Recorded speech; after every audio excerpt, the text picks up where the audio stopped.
ವಂದನೆಗಳು. ಕಣ್ಣುಚಿಟ್ಟಿದೆ ಪ್ರಾರ್ಥನೆ ಮನುಷ್ಯ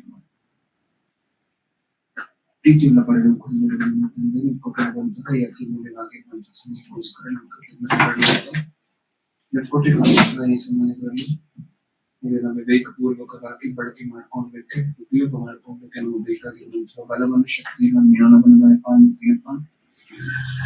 ನಮ್ಮ ಮಕ್ಕಳು ಈ ವಾಕ್ಯ ಹಂಚ್ಕೋಬೇಕಾದ್ರೆ ಹೇಳ್ತಿರುವಂತಹ ನಾನು ಪರಿಶುದ್ಧಾತ್ಮನ ಸಹಾಯವನ್ನು ಹಾಗೆ ಕೇಳ್ತಿರುವಂತಹವರಿಗೂ ಅವರು ಬೇಕಾಗಿರುವಂತಹ ವಿವೇಕವನ್ನು ಸಾತ್ವಿಕತೆಯನ್ನು ದಯಪಾಲಿಸಿ ನನ್ನ ಪ್ರಾರ್ಥನೆ ಯೇಸು ಕ್ರಿಸ್ತರ ನಾಮದಲ್ಲಿ ಸಮರ್ಪಿಸಿ ಬೇಡಿಕೊಳ್ಳುತ್ತಿದ್ದೇನೆ. ಬರೆದುಕೊಂಡು ತಂದೆ.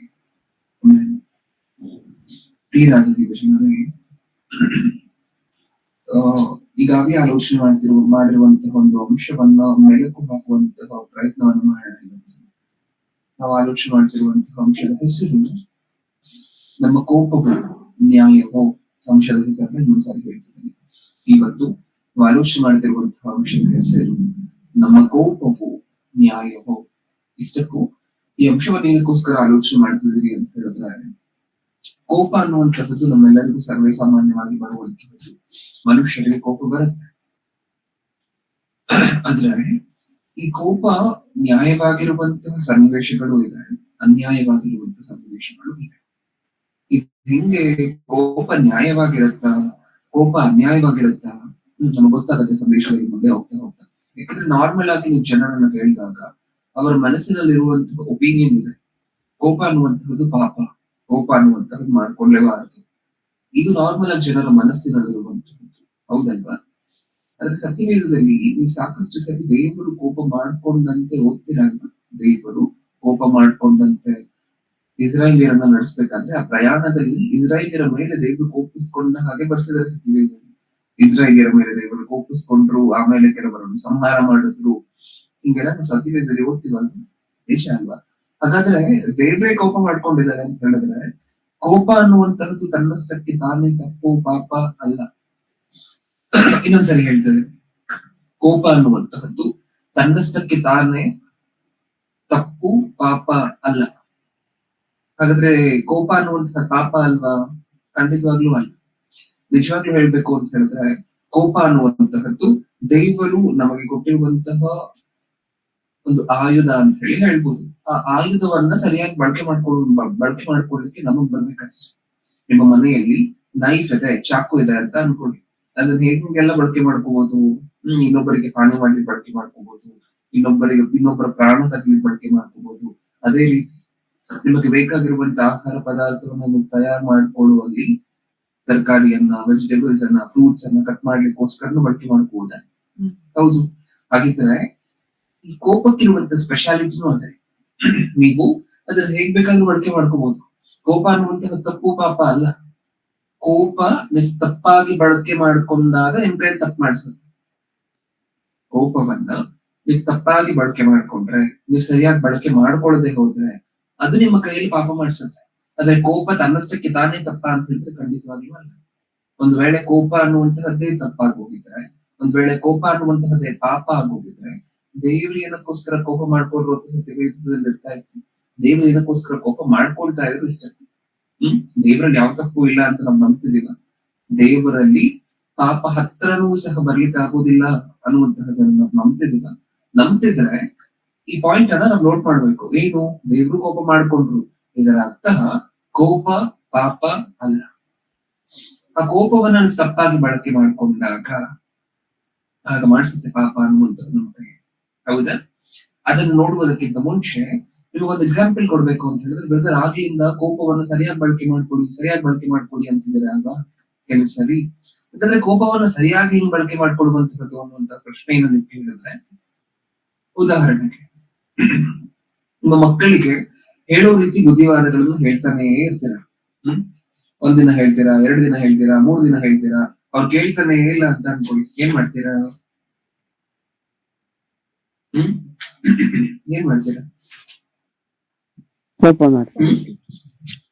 ಕೋಪ ಮಾಡ್ಕೊಂಡು 2 ಏಟ್ ಹಾಕ್ತೀರಾ. ನಿಜನಾ? ನೀವು 2 ಏಟ್ ಹಾಕ್ತಿದ್ದೀರಾ ಅಂತ ಹೇಳಿದ್ರೆ ನಿಮ್ಗೆ ಅವ್ರ ಮೇಲೆ ಏನಾಗಿದೆ? ಕೋಪ ಬಂದಿದೆ. ನೀವು 2 ಏಟ್ ಹಾಕಿದ್ಮೇಲೆ ಬಹುತೇಕ ಜನ ಮಕ್ಕಳು ಅವ್ರು ಮಾಡ್ತಿರುವಂತಹ ತಪ್ಪು ಕೆಲಸವನ್ನು ಮಾಡುವಂತಹದನ್ನ ಬಿಟ್ಬಿಡ್ತಾರೆ. ನಿಜನ? ಬಹುತೇಕ ಸಾರಿ. ಅಂದ್ರೆ ನೀವ್ ಮಾಡ್ಕೊಂಡಂತಹ ಕೋಪದಿಂದ ನೀವು 2 ಏಟ್ ಹಾಕಿದ್ರಿ. 2 ಏಟ್ ಹಾಕಿದ ನಂತರ ಅವ್ರು ಮಾಡುವಂತಹ ತರಲೆ ಕೆಲಸಗಳನ್ನ ಅವ್ರು ನಿಲ್ಸಿದ್ರು. ಹೌದಾ? ನೀವ್ ಮಾಡ್ಕೊಂಡಂತಹ ಕೋಪದಿಂದ ನಿಮ್ಮ ಮಗು ಸರಿಯಾದ ದಾರಿಗೆ ಬಂತ? ಹೌದು. ಮಗ ಓದ್ತಾನೇ ಇಲ್ಲ ಅಂತ ಅನ್ಕೊಳ್ಳಿ, ಶಾಲೆಗೆ ತುಂಬಾ ಕಂಪ್ಲೇಂಟ್ಸ್ ಬರ್ತದೆ ಅಂತ ಅನ್ಕೊಳ್ಳಿ. ನೀವ್ ಹೇಳೋಷ್ಟು ಹೇಳಿದಿರಾ, ಅವ್ನ್ ಕೇಳಲಿಲ್ಲ. ಇವಾಗ ಏನ್ ಮಾಡಿದೀರಾ? ಕೋಪ ಮಾಡಿ ಗಟ್ಟಿಯಾಗಿ 1-2 ಸರಿ ವಾರ್ನಿಂಗ್ ಕೊಟ್ಟಿದ್ದೀರಾ. ಚಿಕ್ಕದಾಗಿ ಪೆಟ್ಟನ್ನು ಸಹ ಹಾಕಿ. ಇವಾಗ ನೀವು ಈ ರೀತಿಯಾಗಿ ವಾರ್ನ್ ಮಾಡಿರುವಂತಹದ್ರ ನಿಮಿತ್ತ ತಾನು ಮಾಡಿರುವಂತಹ ತಪ್ಪು ಕೆಲಸವನ್ನ ನಿಲ್ಲಿಸಿ ಚೆನ್ನಾಗಿ ಓದುವುದರ ಕಡೆ ಗಮನ ಕೊಡ್ತಾನೆ ಅಂತ ಅನ್ಕೊ. ನಿಮ್ಮ ಕೋಪ ನಿಮ್ಮ ಮಗನನ್ನ ಸರಿಯಾದ ದಾರಿ ತಗೊಂಬಂತ ನಿಜಾನ? ನಿಮ್ಮ ಮಗನನ್ನ ಸರಿಯಾದ ದಾರಿ ತಗೊಂಬಂದಿರುವಂತಹದ್ದು ಯಾವುದು? ನಿಮ್ಮ ಕೋಪ. ಸರಿಯಾಗಿ ಬಳಕೆ ಮಾಡ್ಕೊಳ್ಳುವಂತಹದ್ದು ಅಂದ್ರೆ ನಿಮ್ಮ ಕೋಪವನ್ನ. ಇದು ಕೋಪದಿಂದ ಸಾಕಷ್ಟು ಕೆಲಸಗಳು ನಡೆಯುತ್ತೆ ಪ್ರಿಯರೇ. ಅಂದ್ರೆ ಯಾವಾಗ್ಲೂ ಚಿಕ್ಕ ಚಿಕ್ಕ ವಿಚಾರಕ್ಕೆಲ್ಲ ಕೋಪ ಮಾಡ್ಕೊಬಾರ್ದು ಅಂತಲ್ಲ ಅದರ ಅರ್ಥ. ನೋಡೋಣ ಮುಂದೆ ಕೋಪ ಯಾವಾಗ ಬರ್ಬೇಕು, ಬಂದ್ರೆ ಎಷ್ಟೊತ್ತಿರ್ಬೇಕು, ಎಷ್ಟು ಸಮಯ ಆದ್ಮೇಲೆ ಬರ್ಬೇಕು ಕೋಪ ಅನ್ನುವಂಥದ್ದರ ಮುಂದೆ ನೋಡ್ತಾ ನೋಡ್ತಾ ಹೋಗೋಣ. ಅದ್ರ ಸದ್ಯಕ್ಕೆ ಅರ್ಥ ಮಾಡ್ಕೊಳ್ಳಿ, ಕೋಪ ಅನ್ನುವಂತಹದ್ದು ತಪ್ಪು, ಪಾಪ ಅಲ್ಲ. ಓಕೆ, ಕೋಪದಿಂದ ಸಾಕಷ್ಟು ಕೋಪವನ್ನ ಸರಿಯಾಗಿ ಬಳಕೆ ಮಾಡ್ಕೊಂಡ್ರೆ ಅದರಿಂದ ನಿಮಗೆ ಸಿಕ್ಕುವಂತಹ ಪ್ರಯೋಜನಗಳು ಸಹ ಇದೆ. ಉದಾಹರಣೆಗೆ ಇನ್ನೊಂದು ಉದಾಹರಣೆ ಕೊಡ್ಬೇಕು ಅಂತ ಹೇಳಿದ್ರೆ, ತಂದೆ ತನ್ನ ಮಗಳನ್ನ ಹೊರಗಡೆ ಕರ್ಕೊಂಡು, ಮಕ್ಕಳು ನಾರ್ಮಲ್ ಆಗಿ ಮಕ್ಕಳನ್ನ ಹೊರಗಡೆ ಕರ್ಕೊಂಡು ಹೋಗ್ತಾರೆ, ಅದೇ ರೀತಿ ಹೊರಗಡೆ ಕರ್ಕೊಂಡು ಹೋಗಿ ಐಸ್ ಕ್ರೀಮ್ ತಿನ್ನಿಸ್ತಿದ್ದಾನೆ ಅಂತ ಅನ್ಕೊಳ್ಳಿ. ಓಕೆ, ಈಗ ಈ ಸುಮಾರು ಒಂದು 16-17 ವರ್ಷ ಇದೆ ಆ ಮಗಳಿಗೆ. ಈಗ ಅಲ್ಲಿರುವಂತಹ ಪೋಲಿ ಹುಡುಗರು ಆ ಮಗಳನ್ನು ಗೇಲಿ ಮಾಡ್ಲಿಕ್ಕೆ ಶುರು ಮಾಡ್ತಾರೆ. ಈಗ ತಂದೆ ಆಗಿರುವಂತವನು ಏನ್ ಮಾಡ್ಬೇಕು? ಏನ್ ಮಾಡ್ಬೇಕು ಹೇಳಿ? ಚೆನ್ನಾಗಿದೆ ಪ್ರಶ್ನೆ. ನೀವು ಎಷ್ಟು ಚೆನ್ನಾಗಿ ಯೋಚನೆ ಮಾಡಿ ಉತ್ತರ ಕೊಡ್ತೀವಿ ಅನ್ನುವಂತಹ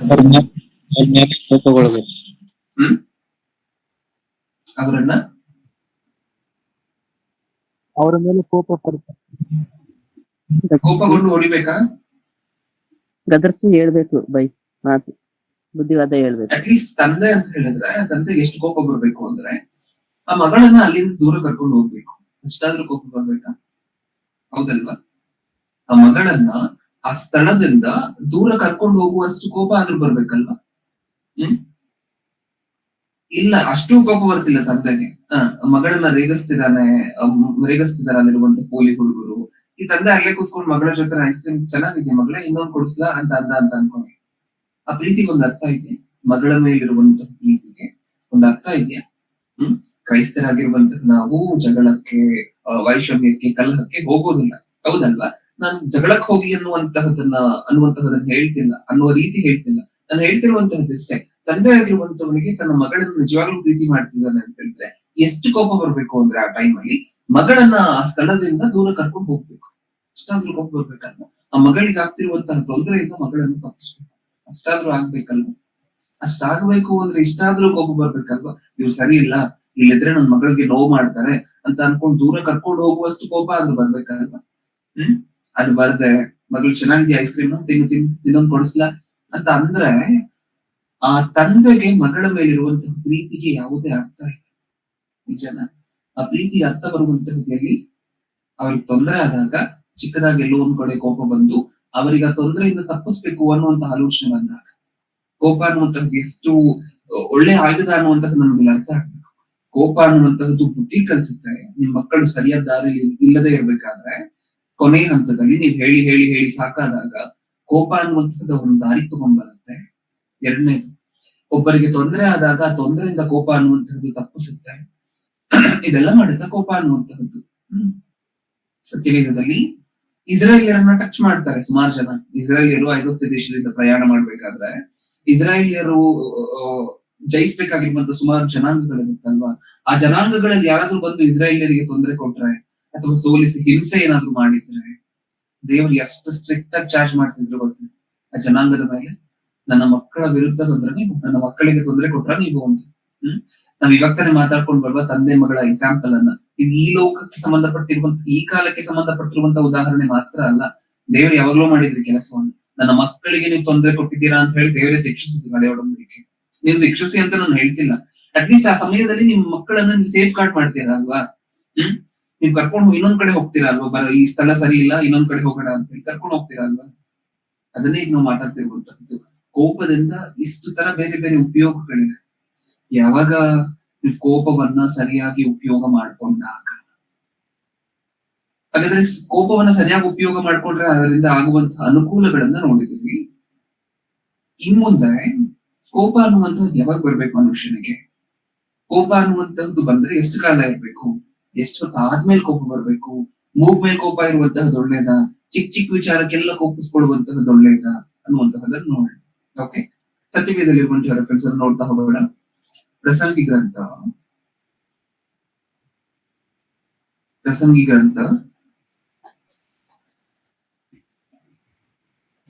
7ನೇ ಅಧ್ಯಾಯ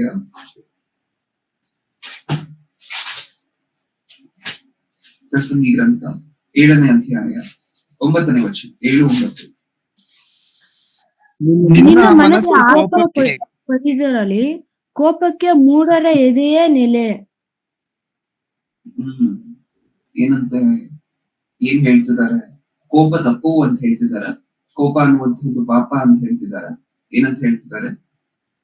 ನಮಗೆ ಗೊತ್ತಂತಹ ವಚನದಲ್ಲಿ, ನಿನ್ನ ಮನಸ್ಸು ಕೋಪಕ್ಕೆ ಆತುರ ಪಡದಿರಲಿ, ನಿನ್ನ ಮನಸ್ಸು ಕೋಪಕ್ಕೆ ಆತುರ ಪಡದಿರಲಿ. ಆತರ ಪಟ್ಟು ಕೋಪ ಮಾಡ್ಕೊಬಾರ್ದು. ಆತುರ ಬೇಗ ಬೇಗ ಆಗ್ಬೇಕು ಅನ್ನುವಂತಹದ್ದೇ ಅಲ್ವಾ ಆತರ. ಬೇಗ ಬೇಗ ಚಿಕ್ಕ ಚಿಕ್ಕ ವಿಚಾರಕ್ಕೆಲ್ಲ ಕೋಪ ಬರಬಾರ್ದು ಅಂತ ಹೇಳೋದೇ ನಿಜಾನ? ನಿನ್ನ ಮನಸ್ಸು ಆತುರ ಪಟ್ಟು ನಿನ್ನ ಮನಸ್ಸು ಕೋಪಕ್ಕೆ ಆತುರ ಪಡದಿರಲಿ, ಕೋಪಕ್ಕೆ ಮೂಢರ ಎದೆಗೆ ನೆಲೆ. ನೆಲೆ ಅನ್ನುವಂತಹ ಪದಕ್ಕೆ ಅರ್ಥ ಏನು ಕೇಳಿ? ನೆಲೆ ಅನ್ನುವಂತಹ ಪದಕ್ಕೆ ಅರ್ಥ ಏನು? ಬೇಗ ಬೇಗ ಹೇಳ್ಬೇಕಿದೆಲ್ಲ ನಿಮ್ಗೆ ಗೊತ್ತಿರುವಂತಹದ್ದೇ.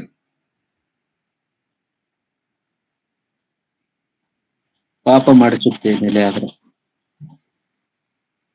ನಾರ್ಮಲ್ ಆಗಿ ನೆಲೆ ವಾಸಸ್ಥಾನ, ಮನೆ, ಹೌದಲ್ವಾ? ಮನೆ ಮನೆ ಇಲ್ಲ, ಅದನ್ನ ಹೇಳ್ತಿರುವಂತಹದ್ದು. ಕೋಪಕ್ಕೆ ಮೂಢರ ಎದೆ ನೆಲೆ, ಮೂಢರ ಮನಸ್ಸು ಕೋಪಕ್ಕೆ ನೆಲೆ. ಈ ಮೂಢರು ಏನ್ ಮಾಡ್ಕೊಂಡಿರ್ತಾರೆ ಅಂದ್ರೆ, ಯಾವ್ದೋ ಒಂದ್ಸರಿ ಕೋಪಿಸ್ಕೊಂಡ್ರೆ ಆ ಕೋಪಕ್ಕೆ ನೀಟಾಗಿ ಶೆಡ್ ಹಾಕ್ಬಿಟ್ಟು, ಶೀಟ್ ಹಾಕ್ಬಿಟ್ಟು, ಬೋಲ್ಡ್ ಹಾಕ್ಬಿಟ್ಟು, ಕೋಪವನ್ನ ನಿಧಾನವಾಗಿ ಗ್ರಾಜುವಲ್ ಆಗಿ ತಮ್ಮ ಮನಸ್ಸಿನಲ್ಲೇ ವಾಸ ಮಾಡ್ಲಿಕ್ಕೆ ಜಾಗ ಕೊಟ್ಟಿರ್ತಾರೆ ಪರ್ಮನೆಂಟ್ ಆಗಿ. ಒಂದಿನ ಕೋಪ ಬಂದ್ರೆ ಆ ಕೋಪವನ್ನ ಬೆಳೆಸ್ತಾ ಪೋಷಿಸ್ತಾ ತಮ್ಮ ಹೃದಯದಲ್ಲಿ ಇಟ್ಕೊಂಡು ಅದಕ್ಕೆ ನೀರ್ ಹಾಕ್ತಾ ಅದನ್ನ ಬೆಳೆಸ್ತಾ ದೊಡ್ಡದ್ ಮಾಡ್ತಾ ಹಿಂಗಿರುತ್ತಂತೆ. ಅಂದ್ರೆ ಕೋಪ ನೆಲೆಗೊಂಡಿರುತ್ತೆ, ಯಾವಾಗ್ಲೋ ಒಂದ್ಸರಿ ಬಂದು ಹೋಗ್ತಿಲ್ಲ ಇವ್ರ ಮನಸ್ಸಿಗೆ. ಕೋಪ ಅನ್ನುವಂತಹದ್ದು ಇವ್ರ ಮನಸ್ಸಿನಲ್ಲೇ ನೆಲೆಗೊಂಡಿದೆ, ಬೇರೂರ್ ಬಿಟ್ಟಿದೆ, ಹೋಗ್ತಿಲ್ಲ. ತಪ್ಪಲ್ವಾ ಇದು? ಹಂಗೆ ಹೇಳ್ಕೊಟ್ಟಿಲ್ಲ ಅಲ್ವಾ ದೇವ್ರು? ಒಂದ್ ವೇಳೆ ದೇವರಿಗೂ ಸಹ ಒಂದ್ಸರಿ ಕೋಪ ಬಂದು ಆ ಕೋಪವನ್ನ ಹಂಗೆ ರಿಟೈನ್ ಮಾಡಿದ್ರು ಒಂದು ವರ್ಷ ಅಂತ ಅನ್ಕೊಳ್ಳಿ, ಅದೇ ಕೋಪ ದೇವ್ರಿಗೆ ಹಂಗೆ ಇದೆ ಅಂತ ಅನ್ಕೊಳ್ಳಿ, ಭೂಮಿ ಮೇಲೆ ನಾವ್ ಯಾರಾದ್ರೂ ಬದುಕಿರ್ತೀವ? ಸತ್ಯವೇದದಲ್ಲಿ ನೋಡೋಣ ಮುಂದೆ ಹೋಗ್ತಾ ಹೋಗ್ತಾ. ದೇವರ ಕೋಪ ಕ್ಷಣ ಮಾತ್ರ, ಬೇಗ ಹೊರಟು ಕ್ಷಣದಲ್ಲಿ ಬಂದು ಅದಾಗಿದ ತಕ್ಷಣ ಹೊರಟೋಗುತ್ತೆ ದೇವರ ಕೋಪ. ಹಿಂಗ್ ಬಂದು ಹಂಗ ಹೋಗ್ತಿದೆ ಅಂದ್ರೆ ದೇವರ ಕೋಪ, ನಮ್ಮ ಕೋಪಕ್ಕೆ ನಾವು ನೆಲೆಯನ್ನ ಕೊಟ್ಟು ನಮ್ಮ ಹೃದಯದಲ್ಲಿ ಅದನ್ನ ಹಂಗೆ ಇಟ್ಕೊಳ್ತಿದೀವಿ, ಅದಕ್ಕೆ ಮನೆ ಕಟ್ಟಿ ಅದಕ್ಕೆ ವಾಸ ಮಾಡ್ಲಿಕ್ಕೆ ಜಾಗ ಕೊಡ್ತಿದೀವಿ ಅಂತ ಅನ್ಕೊಳ್ಳಿ. ತಪ್ಪಲ್ವಾ? ಅದಕ್ಕೆ ಬರ್ತಿರುವಂತಹದ್ದು ಕೋಪಕ್ಕೆ ಮೂಢರ ಎದೆಯೇ ನೆಲೆ. ಕೋಪಕ್ಕೆ ಮನೆ ಕಟ್ಕೊಳ್ತಾ ಮನಸ್ಸಿನಲ್ಲಿ ಇಟ್ಕೊಂಡಿರುವಂತವನು ಮೂಢನು, ಸತ್ಯವೇದದ ಪ್ರಕಾರ. ಹೌದಾ? ಅದ್ರ ಮೇಲೆ ಇನ್ನೊಂದು ಏನನ್ನ ಓದಿದ್ವಲ್ವಾ? ನಿನ್ನ ಮನಸ್ಸು ಕೋಪಕ್ಕೆ ಆತುರ ಪಡದಿರಲಿ. ಬೇಗ ಬೇಗ ಕೋಪ ಮಾಡ್ಕೊಳ್ಳುವಂತಹದ್ದು, ಮೂಗ್ ಮೇಲೆ ಕೋಪ ಇರುವಂತಹದ್ದು, ಚಿಕ್ಕ ಚಿಕ್ಕ ವಿಚಾರಕ್ಕೆ ರೇಗಾಡುವಂತಹದ್ದು, ಕೋಪ ಮಾಡ್ಕೊಳ್ಳುವಂತಹದ್ದು, ಕಿರ್ಚಾಡುವಂತಹದ್ದು, ಇದು ತಪ್ಪು. ಕೋಪ ಬರ್ಬೋದು ಮನುಷ್ಯರಿಗೆ. ಕೋಪ ಬಂದಾಗ ಕೆಲವು ಒಳ್ಳೆ ಕೆಲಸಗಳು ಸಹ ನಡೆಯುತ್ತೆ, ಒಂದು ಆಯುಧ ಅಂತಾನು ನಾನು ಹೇಳಿದೆ ನಿಮಗೆ. ಆದ್ರೆ ಆ ಕೋಪ ಅನ್ನುವಂತಹದ್ದು ಆತರದಿಂದ ಬರಬಾರದು. ಕೋಪ ಅನ್ನುವಂತಹದ್ದು ಬೇಗ ಬೇಗ ಚಿಕ್ಕ ಚಿಕ್ಕ ವಿಚಾರಕ್ಕೆ ಬರಬಾರದು. ಇನ್ನೊಂದು ವಚನವನ್ನು ನೋಡೋಣ. ಜ್ಞಾನೋಕ್ತಿಗಳು 14ನೇ ಅಧ್ಯಾಯ. ಜ್ಞಾನೋಕ್ತಿಗಳು 14ನೇ ಅಧ್ಯಾಯ 17ನೇ ವಚನ. ಮುಂಗೋಪಿಯು ಬುದ್ಧಿಗೆಡುವನು, ಕುಯುಕ್ತಿ ಉಳ್ಳವನು ದ್ವೇಷಕ್ಕೆ ಪಾತ್ರನು. ಮುಂಗೋಪಿಯು ಬುದ್ಧಿಗೆಡುವನು, ಮುಂಗೋಪಿಯು ಬುದ್ಧಿಗೆಡುವನು. ಮುಂಗೋಪಿ ಯಾರು? ಮುಂಗೋಪಿ ಯಾರು? ಕೋಪ ಮಾಡ್ಕೊಳ್ಳುವಂತಹ ಪ್ರತಿಯೊಬ್ರು ಮುಂಗೋಪಿನ?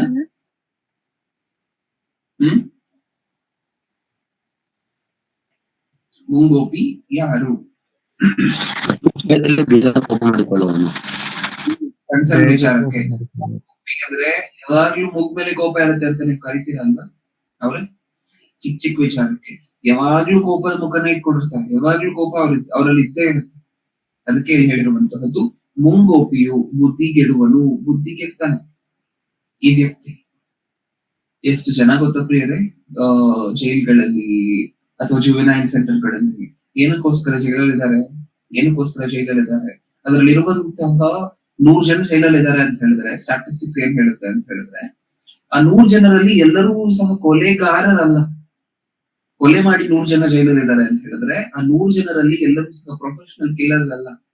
ಅದರಲ್ಲಿರುವಂತಹ 30ರಿಂದ 40 ಜನ ಮಾತ್ರ ಸ್ವತಃ ಕೊಲೆಗಾರರು. ಅಂದ್ರೆ ಹಿಂದೆ ಕೊಲೆ ಮಾಡಿ ಇವಾಗ್ಲೂ ಕೊಲೆ ಮಾಡಿ ಜೈಲಿಗೆ ಬಂದಿರುವಂತವ್ರು. ಇನ್ನು 60 ಜನ ಇಂಥವ್ರು ಕೋಪ ಮಾಡ್ಕೊಂಡು ಆ ಕೋಪದಿಂದ ಫಸ್ಟ್ ಟೈಮ್ ಯಾರಿಗೋ ಆ ಕೋಪವನ್ನ ತಡ್ಕೊಳ್ಲಿಕ್ಕಾಗದೆ ಹಾನಿ ಮಾಡಿರುವಂತವ್ರು, ಆತರ ಪಟ್ಟು ಹಾನಿ ಮಾಡಿರುವಂತವ್ರು, ಕೋಪವನ್ನ ಕಂಟ್ರೋಲ್ ಮಾಡ್ಕೊಳ್ಳದೆ ಹೋಗಿ ಚುಚ್ಚಿರುವಂತವ್ರು, ಈ ರೀತಿಯಾಗಿರುವಂತವ್ರೆ ಮಿಕ್ಕಿರುವಂತಹ 60 ಜನ.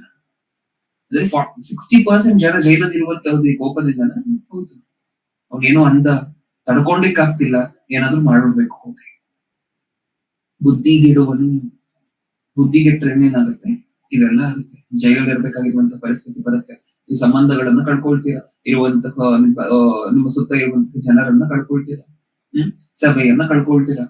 ಕೋಪ ಮಾಡ್ಕೊಂಡ್ರೆ ಚಿಕ್ಕ ಚಿಕ್ಕದಾಗಿ ಚಿಕ್ಕ ಚಿಕ್ಕ ವಿಚಾರಕ್ಕೂ ಸಹ ಕೋಪ ಮಾಡ್ಕೊಂಡ್ರೆ ಹಿಂಗಂದ್ರ ನನಗೆ ಹಿಂಗಂದ್ರ ಅವ್ರು ಹಂಗ ಅಂದಿರೋದಿಲ್ಲ, ಅಂದಿದ್ರು ಪರವಾಗಿಲ್ಲ. ಹೌದಾ? ನೀವೇನು ಕಳ್ಕೊಳ್ಳೋದಿಲ್ಲ ಅಲ್ವಾ? ನಿಮ್ಮ ತಂದೆ ನೋಡ್ತಿದಾರಲ್ವಾ? ನಿಮ್ಗೆ ಯಾವತ್ತೂ ಸಹ ಅನ್ಯಾಯ ಆಗ್ಲಿಕ್ಕೆ ಬಿಡೋದಿಲ್ಲ. ನಿಮ್ಮ ತಂದೆ ಅನ್ನುವಂತಹ ನಂಬಿಕೆ ನಿಮ್ಗೆ ಇದೆಯಲ್ಲ, ಇದ್ರೆ ನಿಮ್ ತಂದೆ ನೋಡ್ಕೋತಾರೆ. ಒಂದು ವೇಳೆ ಆ ಬ್ರದರ್ ಅಂದಿರದೇ ಇರ್ಬೋದು, ಒಂದು ವೇಳೆ ಆ ಬ್ರದರ್ ಅಂದಿದ್ರೂ ಸಹ ನಿಮ್ಗಲ್ಲದೆ ಇರ್ಬೋದು, ನಿಮಗೆ ಅಂದಿರ್ಬೋದು ಅಂತಾನೆ ಅನ್ಕೊಳ್ಳಿ. ಅವಶ್ಯಕತೆ ಇಲ್ಲ ಅಲ್ವಾ? ದೇವರ ಕೈಯಲ್ಲಿ ಅದನ್ನು ಕೊಟ್ಟು, ತಂದೆ ನಮ್ಗೆ ಗೊತ್ತಿಲ್ಲ ಅವ್ರನ್ನ ಕ್ಷಮಿಸಿ ಅಂತ ನೀವು ಅಂದು ಬಿಟ್ರೆ ದೇವ್ರು ತಗೋದ ನಿರ್ಣಯ ಅವ್ರನ್ನ ಕ್ಷಮಿಸ್ಬೇಕಾ ಶಿಕ್ಷಿಸ್ಬೇಕಾ ಅನ್ನುವಂಥದ್ದು. ನಮ್ಮ ಪಾಡಿಗೆ ನಾವು ಆರಾಮಾಗಿರ್ಬೋದೆ, ನಮ್ಮ ತಲೆ ಮೇಲಿಂದ ಆ ಬರ್ಡನ್ ಇರೋದಿಲ್ಲ. ಈ ಕೆಲಸವನ್ನು ಮಾಡ್ಬೋದು. ಆದ್ರೆ ನಾವೇನ್ ಮಾಡ್ಕೋತೀವಿ, ನನ್ಗ್ ಹಂಗಂದ್ರ ಜೈಲಲ್ಲಿದ್ದಾರೆ ಇದೇ ಒಪಿನಿಯನ್ ತಲೆಗೆ ಬಂದಾಗ ನನಗೇ ಹಂಗಂದ ಕೈಯಲ್ಲಿ ಏನ್ ಸಿಕ್ಕತ್ತೋ ಅದನ್ನ ತಗೊಂಡೋಗಿ ತಲೆ ಮೇಲೆ ಹಾಕ್ತಾರೆ.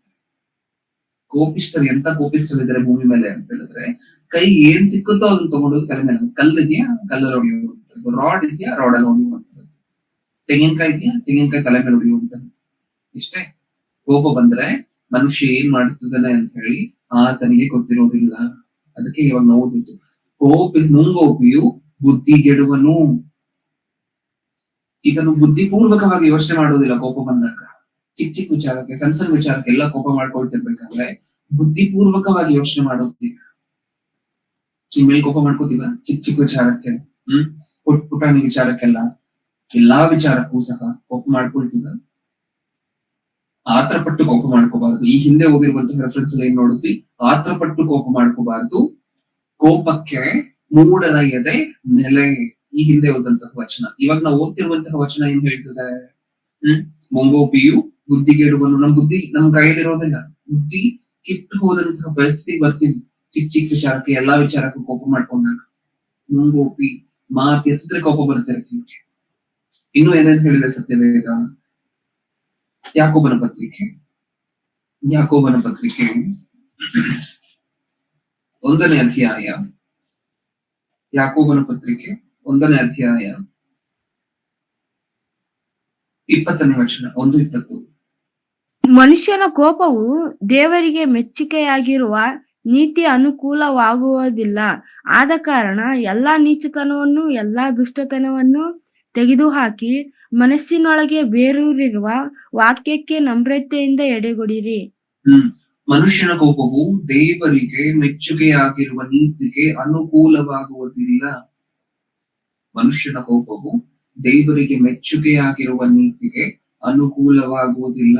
ಹೆಂಗಾಗುತ್ತದೆ ಅಂದ್ರೆ, ಮನುಷ್ಯರ ಕೋಪಗಳು, ಆ ಕೋಪವನ್ನ ಯಾರು ಸಹ ನ್ಯಾಯಕ್ಕೋಸ್ಕರ ಉಪಯೋಗ ಮಾಡ್ಕೊಳ್ತಿಲ್ಲ. ಯಾರು ಸಹ ಒಳ್ಳೆ, ನಾನೇ ಹೇಳ್ತೆ, ಅದೊಂದು ಆಯುಧ. ಚಾಕುವನ್ನ ಹೇಗೆ ನೀವು ಯಾವ ತರ ಬೇಕಾದ್ರೂ ಬಳಕೆ ಮಾಡ್ಕೊಬಹುದು, ಕೋಪವನ್ನು ಸಹ ಕೆಲವು ಸಂದರ್ಭಗಳಲ್ಲಿ ಕೆಲವು ವಿಚಾರಗಳಿಗೆ ನಿಮ್ ಮನೆಯನ್ನ ದಾರಿಗೆ ತಗೊಂಡ್ಬರ್ಲಿ ಕೋಪವನ್ನು ಉಪಯೋಗ ಮಾಡಬಹುದು ಅಂತ ನಮಗೆ. ಕೋಪದಿಂದ ನಿಮ್ಮ ಮನೆಯನ್ನ ದಾರಿಗೆ ತಗೊಂಡ್ ಬರ್ಬೋದು, ಸರಿ ಇಲ್ಲದೆ ಇರುವಂತವ್ರನ್ನ ಸರಿ ಮಾಡ್ಬೋದು. ಅಂದ್ ಕಿಚ್ಚಾಡ್ಬಿಡ್ಬೇಕು, ಮನೆಯಲ್ಲಿರುವಂತವ್ರ ಮೇಲೆಲ್ಲ ಕೂಗಾಡ್ಬಿಡ್ಬೇಕು, ಹೊಡೆದಾಡ್ಬಿಡ್ಬೇಕು ಅಂತ ಅಲ್ಲ ಅದರ ಅರ್ಥ. ನೀವು ಕೋಪಿಸ್ಕೊಂಡಾಗ ನೀವು ಹೋಗಿ ಅದನ್ನ ಸ್ಟ್ರಿಕ್ಟ್ ಆಗಿ ಹೇಳ್ತೀರಾ ಒಂದ್ಸರಿ, ಅದು ಯಾರಿಗೆ, ನಿಮ್ಗಿಂತ ದೊಡ್ಡವ್ರ ಮೇಲೆ ಆ ರೀತಿಯಾಗಿರುವಂತ ಏಜ್ ಲಿಮಿಟ್ ಬಗ್ಗೆ ಮಾತಾಡ್ತಿಲ್ಲ. ನಿಮ್ಮ ಮಕ್ಕಳು ನಿಮ್ಮ ಕಂಟ್ರೋಲ್ ಅಲ್ಲಿ ಇರುವಂತವ್ರು ಒಂದ್ಸರಿ ಹೇಳ್ತೀರಾ, 2 ಸರಿ ಹೇಳ್ತೀರಾ, 3ನೇ ಸರಿ ನೀವು ಕೋಪಿಸ್ಕೊಂಡಾಗ ಅವಾಗ ಗೊತ್ತಾಗತ್ತೆ ನಮ್ ಡ್ಯಾಡಿ ಕೋಪ ಬರತ್ತಪ್ಪ, ಏನು ಮಾಡಿಲ್ಲ ಅಂದ್ರೆ ಅಂತ ನಿಮ್ ಮಕ್ಕಳಿಗೂ ಗೊತ್ತಾಗತ್ತ. ನಿಜಾನ? ಅವಾಗ ಅವ್ರು ಭಯ ಪಟ್ಟು ನೆಕ್ಸ್ಟ್ ಟೈಮ್ ಇಂದ ಏನ್ ಮಾಡೋದಿಲ್ಲ, ಅವ್ರು ಈಗಾಗ್ಲೇ ಮಾಡ್ತಿರುವಂತ ಕೆಲಸವನ್ನು ಮಾಡೋದಿಲ್ಲ. ಈಗ ಆಯುಧ, ಕೋಪವನ್ನ ನೀವು ಒಳ್ಳೆ ತರ ಉಪಯೋಗ ಮಾಡ್ಕೊಳ್ಳುವಂತಹ ದೇವರು ಈ ತರ ಕೋಪವನ್ನ ಸಾಕಷ್ಟು ಸರಿ ಉಪಯೋಗ ಮಾಡ್ಕೊಂಡಿದ್ದಾರೆ. ಇಸ್ರಾಯೇಲ್ರ ಮೇಲೆ ಕೋಪಗೊಂಡಿದ್ದಾರೆ, ಅಂದ್ರೆ ಹಳೆ ಒಡಂಬಡಿಕೆಯಲ್ಲಿ ಸಾಕಷ್ಟು ಸನ್ನಿವೇಶಗಳಲ್ಲಿ ಬೇರೆ ಬೇರೆ ಜನರ ಮೇಲೆ ಕೋಪಗೊಂಡಿದ್ದಾರೆ. ನಮಗೆ ಆ ರೀತಿಯಾಗಿರುವಂತಹ ನ್ಯಾಯವಾಗಿರುವಂತಹ ಕೋಪ ಇದ್ರೆ ಪರವಾಗಿಲ್ಲ. ಆದ್ರೆ ಮನುಷ್ಯರಲ್ಲಿ 99% 99 ಅಲ್ಲ 99.999% ಯಾವ ತರ ಕೋಪ ಬರ್ತಿದೆ? ದೇವರ ನೀತಿಗೆ ಅನುಕೂಲಿಸುವಂತಹ ಕೋಪ ಬರ್ತಿಲ್ಲ. ದೇವರ ನೀತಿಯನ್ನ ತಡೆಯುವಂತಹದ್ದು, ದೇವರ ನೀತಿಗೆ ಅನುಕೂಲಿಸದೇ ಇರುವಂತಹ ಕೋಪ ಬರ್ತಿದೆ. ಅದೇ ನೀವು ಓದಂತಹ ವಚನ ಹೇಳ್ತಿರುವಂತಹದ್ದು. ದೇವರು ಒಂದು ಪ್ಲಾನ್ ಅನ್ನು ಮಾಡ್ಕೊಂಡಿದ್ದಾರೆ ಅಂತ ಅನ್ಕೊಳ್ಳಿ. ನಿಮ್ಮ ಜೀವನದ ಬಗ್ಗೆ ದೇವರು ಒಂದು ಪ್ಲಾನ್ ಅನ್ನ ಮಾಡ್ಕೊಂಡಿದ್ದಾರೆ. ಈಗ ಪ್ಲಾನ್ ಅನ್ನ ದೇವರು ನೆರವೇರಿಸಬೇಕು ಅಂತ ಹೇಳಿ ಚಿಂತೆಯನ್ನ ಮಾಡ್ಕೊಂಡು ಅದಕ್ಕೊಂದು ಮ್ಯಾಪ್ ಅನ್ನ ಹಾಕೊಂಡಿದ್ದಾರೆ. ಈಗ ನಿಮ್ಮ ಕೋಪವನ್ನು ನೀವೇನೋ ಮಾಡಿದೀರಾ ಅಂತ ಅನ್ಕೊಳ್ಳಿ. ಆಗ ನಿಮಗ್ ಕೋಪ ಬಂದು ನೀವೇನೋ ಮಾಡಿರೋದ್ರಿಂದ ಆ ಪ್ಲಾನ್ ಅಲ್ಲಿ ಆ ಕಡೆ ಈ ಕಡೆ ಡಿಸ್ರಪ್ಷನ್ ಎಲ್ಲ ಆಯ್ತು ಅಂತ ಅನ್ಕೊಳ್ಳಿ. ದೇವರ ನೀತಿ ನೆರವೇರುತ್ತೆ ನಿಮ್ ಜೀವನದಲ್ಲಿ. ದೇವ್ರು ಅನ್ಕೊಂಡಿರುವಂತಹ ನೀತಿ, ದೇವ್ರು ಅನ್ಕೊಂಡಿರುವಂತಹ ಪ್ಲಾನ್ ನೆರವೇರುತ್ತಾ? ಇಲ್ಲ. ಒಬ್ಬ ವ್ಯಕ್ತಿ ಕೊಲೆ ಮಾಡಿ ಜೈಲಿಗೆ ಹೋಗ್ಬೇಕು ಅನ್ನುವಂತ ಒಬ್ಬ ವ್ಯಕ್ತಿಯನ್ನು ಸೃಷ್ಟಿ ಮಾಡಿದ್ದಾರೆ ತಾಯಿ ಗರ್ಭದಲ್ಲಿ ಅಂತ ಹೇಳಿದ್ರೆ, ಈ ವ್ಯಕ್ತಿ 27 ವರ್ಷ ಆದ್ಮೇಲೆ ಕೊಲೆ ಮಾಡಿ ಜೈಲಿಗೆ ಹೋದ ಅಂತ ಅನ್ಕೊಂಡು. ಓಕೆ, ನಾನು ಹೇಳ್ತಿರುವಂತದನ್ನ ಗಮನ ಕೊಟ್ಟು ಕೇಳಿಸ್ಕೊಡಿ. ದೇವರ ನೀತಿ ಏನು ಅಂತ ಹೇಳಿ ನಿಮ್ಗೆ ಹೇಳ್ತಿದ್ದೀನಿ, ಕೇಳಿಸ್ಕೊಡಿ. ಒಂದು ಮಗುವನ್ನ ತಾಯಿ ಗರ್ಭದಲ್ಲಿ ದೇವರು ನಿರ್ಮಾಣ ಮಾಡ್ತಿದ್ದಾರೆ ಅಂತ ಹೇಳಿದ್ರೆ ಏನಂತ ಕನಸು ಕಟ್ಕೊಂಡು ನಿರ್ಮಾಣ ಮಾಡಿರ್ತಾರೆ? ಇತ್ತನ್ನ ಕೊಲೆಗಾರನಾಗಿ ಜೈಲಿಗೆ ಹೋಗ್ತಾನೆ ಅಂತ ಅನ್ಕೊಂಡು ನಿರ್ಮಾಣ ಮಾಡಿರ್ತಾರೆ. ಏನಿರುತ್ತೆ ಆ ಮಗುವಿನ ಬಗ್ಗೆ? ದೇವರಿಗಿರುವಂತಹ ಪ್ಲಾನ್, ದೇವರಿಗಿರುವಂತಹ ನೀತಿ ಏನು?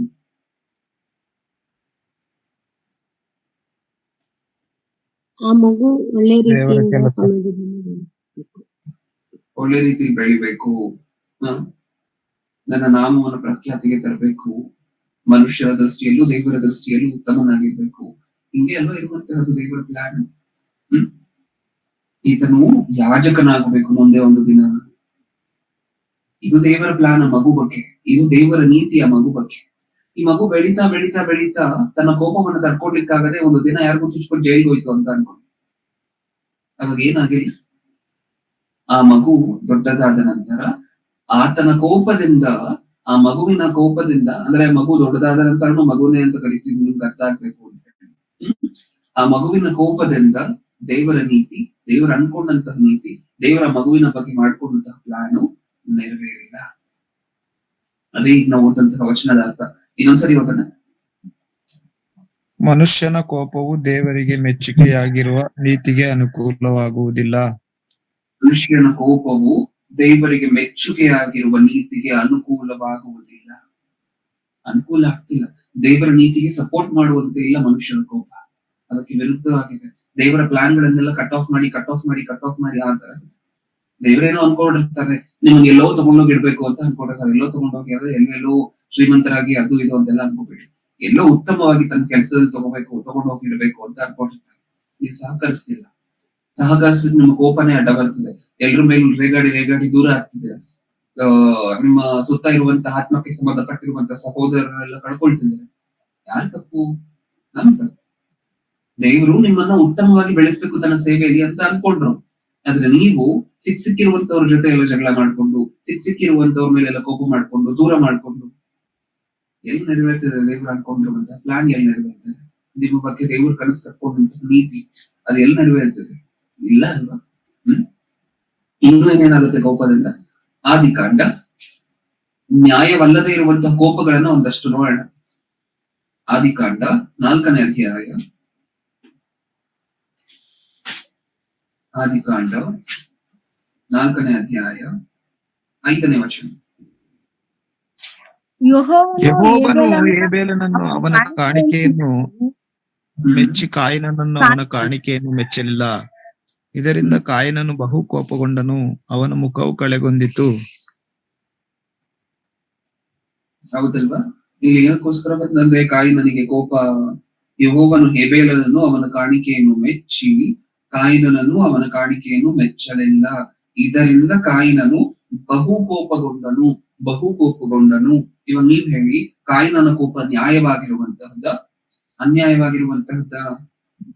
ಅನ್ಯಾಯವಾಗಿರು. ಯಾಕಂದ್ರೆ ಕೋಪ ಮಾಡ್ಕೊಳ್ಬಾರ್ದಾಗಿರುವಂತಹ ವಿಚಾರಕ್ಕೋಸ್ಕರ ಕೋಪ ಮಾಡ್ಕೊಳ್ತಿದ್ದಾನೆ. ಹೊಟ್ಟೆ ಕಿಚ್ಚಿನ ನಿಮಿತ್ತ ಕೋಪ ಮಾಡ್ಕೊಳ್ತಿದ್ದಾನೆ. ಆ ಕೋಪದಿಂದ ಪಾಪ ಮಾಡ್ತಾನೆ. ಏನ್ ಪಾಪ ಮಾಡಿದ್ದೇನು?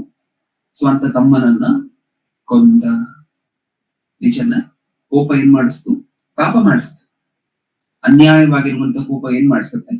ಪಾಪ ಮಾಡಿಸುತ್ತೆ. ಇಲ್ಲದೆ ಮಾಡಿಸಿದ್ದು ಕಾಯಿನನ ಕೈಯಲ್ಲೂ ಸಹ. ಅವನ ಕಾಣಿಕೆಯನ್ನ ಮೆಚ್ಚಿದ್ರೆ ಅದು ಅವರಿಗೂ ದೇವರಿಗೂ ಸಂಬಂಧಪಟ್ಟಿರುವಂತಹ ವಿಚಾರ. ಅವ್ರು ಯಾವ ಹೃದಯದಲ್ಲಿ ಕೊಟ್ರು, ಪೂರ್ಣ ಮನಸ್ಸಿನಿಂದ ಕೊಟ್ರು, ನಂಬಿಕೆಯಿಂದ ಕೊಟ್ರು. ನಾವು ಇಬ್ರಿ ಪತ್ರಿಕೆಯಲ್ಲಿ ಓದ್ಕೊಳ್ತೀವಲ್ವಾ, ನಂಬಿಕೆಯಿಂದ ಹೇಬೇಲನು ಸಮರ್ಪಿಸಿದಂತಹ ಕಾಣಿಕೆ, ನಂಬಿಕೆಯಿಂದ ದೇವರು ಹೇಬೇಲನ ಕಾಣಿಕೆಯನ್ನ ಮೆಚ್ಚಲಿಕ್ಕೆ ಕಾರಣ ಏನ್ ಗೊತ್ತಾ? ನಂಬಿಕೆ. ಅದ್ ಯಾವತ್ತಾದ್ರೂ ಮಾತಾಡೋಣ ಬೇರೆ ದಿನ. ನಂಬಿಕೆಯಿಂದ ಕಾಣಿಕೆ ಕೊಟ್ರೆ ಇಷ್ಟಕ್ಕೂ ಕಾಯಿನಲ್ಲಿ ಇಲ್ಲದೆ ಇರುವಂತಹ ನಂಬಿಕೆ ಏನು, ಹೇಬೇಲಲ್ಲಿ ಇರುವಂತಹ ನಂಬಿಕೆ ಏನು? ಯಾಕಂದ್ರೆ ಅದ್ ಮ್ಯಾಚ್ ಆಗಲ್ಲ. ನಾರ್ಮಲ್ ಜನ ಏನ್ ಅನ್ಕೋತಾರೆ ಅಂತ ಹೇಳಿದ್ರೆ, ಕುರಿ ಬ್ರದರ್ ಕಾಸ್ಟ್ಲಿ ಬ್ರದರ್, ತರಕಾರಿ ಬ್ರದರ್ ಕಮ್ಮಿ ಬ್ರದರ್, ಅದಕ್ಕೆ ಕುರಿಯನ್ನ ಮೆಚ್ಚಿದ್ರು, ತರಕಾರಿಯನ್ನು ರಿಜೆಕ್ಟ್ ಮಾಡಿದ್ರು, ಅಥವಾ ಬೆಳೆಯನ್ನ ರಿಜೆಕ್ಟ್ ಮಾಡಿದ್ರು ಅಂತ ನಾರ್ಮಲ್ ಆಗಿ ಅನ್ಕೋತಾರೆ. ಅದೆಲ್ಲ ಅಲ್ಲಿ ಪಾಯಿಂಟ್. ನಂಬಿಕೆ, ಆ ನಂಬಿಕೆ ಏನು ಅನ್ನೋದು ಯಾವತ್ತಾದ್ರೂ ಮಾತಾಡ್ಕೊಳ್ಳಿ. ಅದ್ರ ಸತ್ಯಕ್ಕೆ ಇಷ್ಟನ್ನ ಅರ್ಥ ಮಾಡ್ಕೊಳ್ಳಿ. ಕಾಯಿನನ ಕಾಣಿಕೆಯನ್ನು ರಿಜೆಕ್ಟ್ ಮಾಡಿದ್ದಕ್ಕೆ ಕಾಯಿನನಿಗೆ ಕೋಪ ಬಂದಿಲ್ಲ. ಹೇಬೇಲನ ಕಾಣಿಕೆಯನ್ನು ಅಕ್ಸೆಪ್ಟ್ ಮಾಡಿ ಕಾಯಿನನ ಕಾಣಿಕೆಯನ್ನು ರಿಜೆಕ್ಟ್ ಮಾಡಿದ್ದಕ್ಕೆ ಕಾಯಿನನಿಗೆ ಕೋಪ ಬಂತು. ಅನ್ಯಾಯವಾಗಿರುವಂತಹ ಕೋಪ. ಈ ಅನ್ಯಾಯವಾಗಿರುವಂತಹ ಕೋಪ ಕಾಯಿನನನ್ನ ಕೊಲೆಗಾರನನ್ನಾಗಿ ಮಾಡಿತು. ನಮ್ಮನ್ನು ನಿನ್ನೇನೇನ್ ಮಾಡ್ಬೋದು? ಇವಾಗ ಕೋಪ ಮಾಡ್ಕೊಂಡು ಜನರಿಗೆ ಹಾನಿ ಮಾಡಿ ಜೈಲಿಗೆ ಹೋಗ್ತಿರುವಂತವ್ರನ್ನ ನೀವು ನೋಡಿದ್ದೀರಿ, ಈ ಕಾಲದಲ್ಲಿ ನೋಡಿದ್ದೀರಿ. ಮೊಟ್ಟ ಮೊದಲನೇದಾಗಿ ಈ ಸನ್ನಿವೇಶ ಆಯ್ತು ಅಂತ ಸತ್ಯವೇದದಲ್ಲಿ ಬರ್ಸಿದ್ದಾರೆ. ಮೊಟ್ಟ ಮೊದಲನೇದಾಗಿ ಕೋಪ ಮಾಡಿಕೊಂಡಿದ್ದರಿಂದ ಕೊಲೆ ಆಯ್ತು. ಈಗ್ಲೂ ಅಷ್ಟೇ ಅಲ್ವಾ ಪ್ರಿಯರೇ? ರಸ್ತೆಯಲ್ಲಿ ಯಾರಾದ್ರೂ, ನಾವು ಕರೆಕ್ಟ್ ಆಗಿ ಹೋಗ್ತಿರ್ತೀವಿ ಅಂತ ಅನ್ಕೊಂಡು, ಯಾರಾದ್ರೂ ಬಂದು ಬೈತಾರೆ ನಿಮ್ಮನ್ನ, ಏನಂತೀರ? ಸಾರಿ ಸರ್ ನಮ್ದೇ ತಪ್ಪಾಯ್ತು ಅಂತೀರ. ನಾರ್ಮಲ್ ಆಗಿ ಜನ ಏನ್ ಮಾಡ್ತಾರೆ? ಇವ್ರು ತಪ್ಪಿಲ್ಲ ಅಂದ್ರೆ ಜಗಳಕ್ಕೆ ಹೊರಟಾಗ್ತಾರೆ. ನಿಜಾನೇ ಇಲ್ವ? ಏನು ಕಂಟ್ರಾಕ್ಟ್ಸ್ ಅಲ್ವ ನಿಮ್ಗೆ ಯಾರು ಲೈಸೆನ್ಸ್ ಕೊಟ್ಟಿದ್ದು? ಇಡೀ ಒಂದ್ ನಿಮಿಷ ಅಂತ ಕಿರ್ಚಾಡುವಂತಹದ್ದು, ಕೂಗಾಡುವಂತಹದ್ದು, ರಸ್ತೆಯಲ್ಲೇ ಹೊಡೆದಾಡುವಂತಹದ್ದು. ಕೋಪ ಒಳಗಡೆಯಿಂದ ಅಗ್ನಿ ತರ ಬರ್ತಿದೆ, ನಿಜನ ಬೆಂಕಿ ತರ ಉರಿತಿದೆ. ಜ್ಞಾನೋಕ್ತಿಗಳು 27ನೇ ಅಧ್ಯಾಯ, ಅದಾದ ನಂತರ ಹೋಗೋಣ. ಸಮುವೇಲನ ಮೊದಲನೇ ಗ್ರಂಥ 18ನೇ ಅಧ್ಯಾಯ. ಸಮುವೇಲನ ಮೊದಲನೇ ಗ್ರಂಥ 18ನೇ ಅಧ್ಯಾಯ 8ನೇ ವಚನ. 18:8. ಈ ಮಾತುಗಳನ್ನು ದೆಸೆಯಿಂದ ಬಹು ವ್ಯಸನವೂ ಕೋಪವೂ ಉಂಟಾಗಿ ಅವನು ದಾವೀದನ 10,000 ಗಟ್ಟಲೆಯಾಗಿ ಕೊಂದನೆಂದು ನಾನು. ಸಾಕು ಸುಲಭ. ಇದರಿಂದ ಏನರ್ಥ ಆಯ್ತು ನಮಗೆ? ಅದೇ ಸಂದರ್ಭ ನಾವ್ ಯಾವಾಗ್ಲೂ ಓದ್ತೀವಲ್ವಾ, ಆತ್ರಕ್ಕೆ ಈ ಸಂದರ್ಭವನ್ನ ಓದಿದ್ವಿ, ಮತ್ತೆ ಹೊಟ್ಟೆ ಕಿಚ್ಚೆಗೆ ಸಂದರ್ಭವನ್ನ ಓದಿದ್ವಿ, ಸೌಲನ ದಾವೀದನ ಸಂದರ್ಭ. ಈಗ ಕೋಪಕ್ಕೂ ಇದನ್ನೇ ಓದ್ತಿದ್ವಿ. ಯಾಕಂದ್ರೆ ಅಲ್ಲಿ 3, 4, 5 ವಿಚಾರಗಳಿಗೆ ದೇವರು ಪಾಠ ಕಲಿಸ್ಬೇಕು ಅಂತ ಅನ್ಕೊಳ್ತಿದ್ದಾರೆ. ಏನಂತೆ ಆ ಸಾಂಗ್ ಇದೆಯಲ್ವಾ ಪ್ರಿಯನೇ? ಆ ಸಾಂಗ್ ದೊಡ್ಡ ದೊಡ್ಡ ಕೊಲೆಗಳಿಗೆಲ್ಲ, ದೊಡ್ಡ ದೊಡ್ಡ ಪಾಪಗಳಿಗೆಲ್ಲ ಕಾರಣವಾಗುತ್ತೆ. ದಾವೀದನು 10,000 ಗಟ್ಟಲೆಯಲ್ಲಿ ಕೊಂದ್ರೆ, ಸೌಲನು 1,000 ಗಟ್ಟಲೆಯಲ್ಲಿ ಕೊಂದ್ರು. ಈ ಸಾಂಗ್ ಆ ಸಾಂಗ್ ಅನ್ನ ಕೇಳಿದ್ಮೇಲೆ ಸೌಲನಿಗೆ ಏನ್ ಬಂದಂತೆ? ಕೋಪ ಬಂದಂತೆ. ಸೌಲನು 7ನೇ ವಚನದಿಂದ, ಸೌಲನು 1,000 ಗಟ್ಟಲೆಯಾಗಿ ಕೊಂದನು, ದಾವೀದನು 10,000 ಗಟ್ಟಲೆಯಾಗಿ ಕೊಂದನು ಎಂದು ಪಾಡಿದರು. ಈ ಮಾತುಗಳ ದೆಸೆಯಿಂದ ಸೌಲನಿಗೆ ಬಹು ವ್ಯಸನವು ಕೋಪವು ಉಂಟಾಗಿ ಯಾರ ಮೇಲೆ? ದಾವೀದನ ಮೇಲೆ. ಹಾಡಿದ್ಯಾರು? ಯಾರೋ ಬೇರೆಯವರು. ಕೋಪ ಬಂದಿದ್ ಯಾರ ಮೇಲೋ? ಹಾಡಿದ್ಯಾರೋ? ಈ ಹಾಡಿದ್ ಯಾರೋ ಬೇರೆಯವರು. ಕೋಪ ಬಂದಿದ್ದ ದಾವೀದನ ಮೇಲೆ. ಈ ಕೋಪ ನ್ಯಾಯವಾಗಿರುವಂತಹದ್ದ? ಅನ್ಯಾಯವಾಗಿರುವಂತಹದ್ದು. ಈ ಕೋಪ ಬಂದಿದ್ದಕ್ಕೆ ಅಲ್ವಾ ದಾವೀದನ ಹಿಂದೆ ಬಿದ್ದಿದ್ದು. ಸೌಲನ್ನು ಕೊಲ್ಬೇಕು ಅಂತ ಮಗನ ಸ್ಥಾನದಲ್ಲಿರುವಂತಹ ದಾವೀದನ ಹಿಂದೆ ಬಿದ್ದಿದ್ದು ಈ ಕೋಪದಿಂದನೇ ಅಲ್ವಾ? ದಾವೀದನ ರಕ್ತ ನೋಡುವವರೆಗೂ ನಿದ್ದೆ ಮಾಡಬಾರ್ದು ಅಂತ ಅನ್ಕೊಂಡಂತಹದ್ದು ಈ ಕೋಪದಿಂದನೇ ಅಲ್ವಾ? ಕೋಪ ಏನೇನ್ ಮಾಡಿಸುತ್ತೆ? ಇಷ್ಟೆಲ್ಲ ಮಾಡಿಸುತ್ತೆ. ಕೊಲೆಗಾರರನ್ನಾಗಿ ಮಾಡುತ್ತೆ, ಮೋಸಗಾರರನ್ನಾಗಿ ಮಾಡುತ್ತೆ. ಅರಸುಗಳು 2ನೇ ಗ್ರಂಥ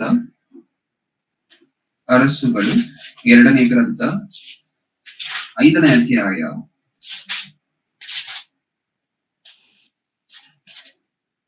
11ನೇ ವಚನ. ನಾಮನನು ಇದನ್ನು ಕೇಳಿ ಕೋಪಗೊಂಡು, ಇದೇನು?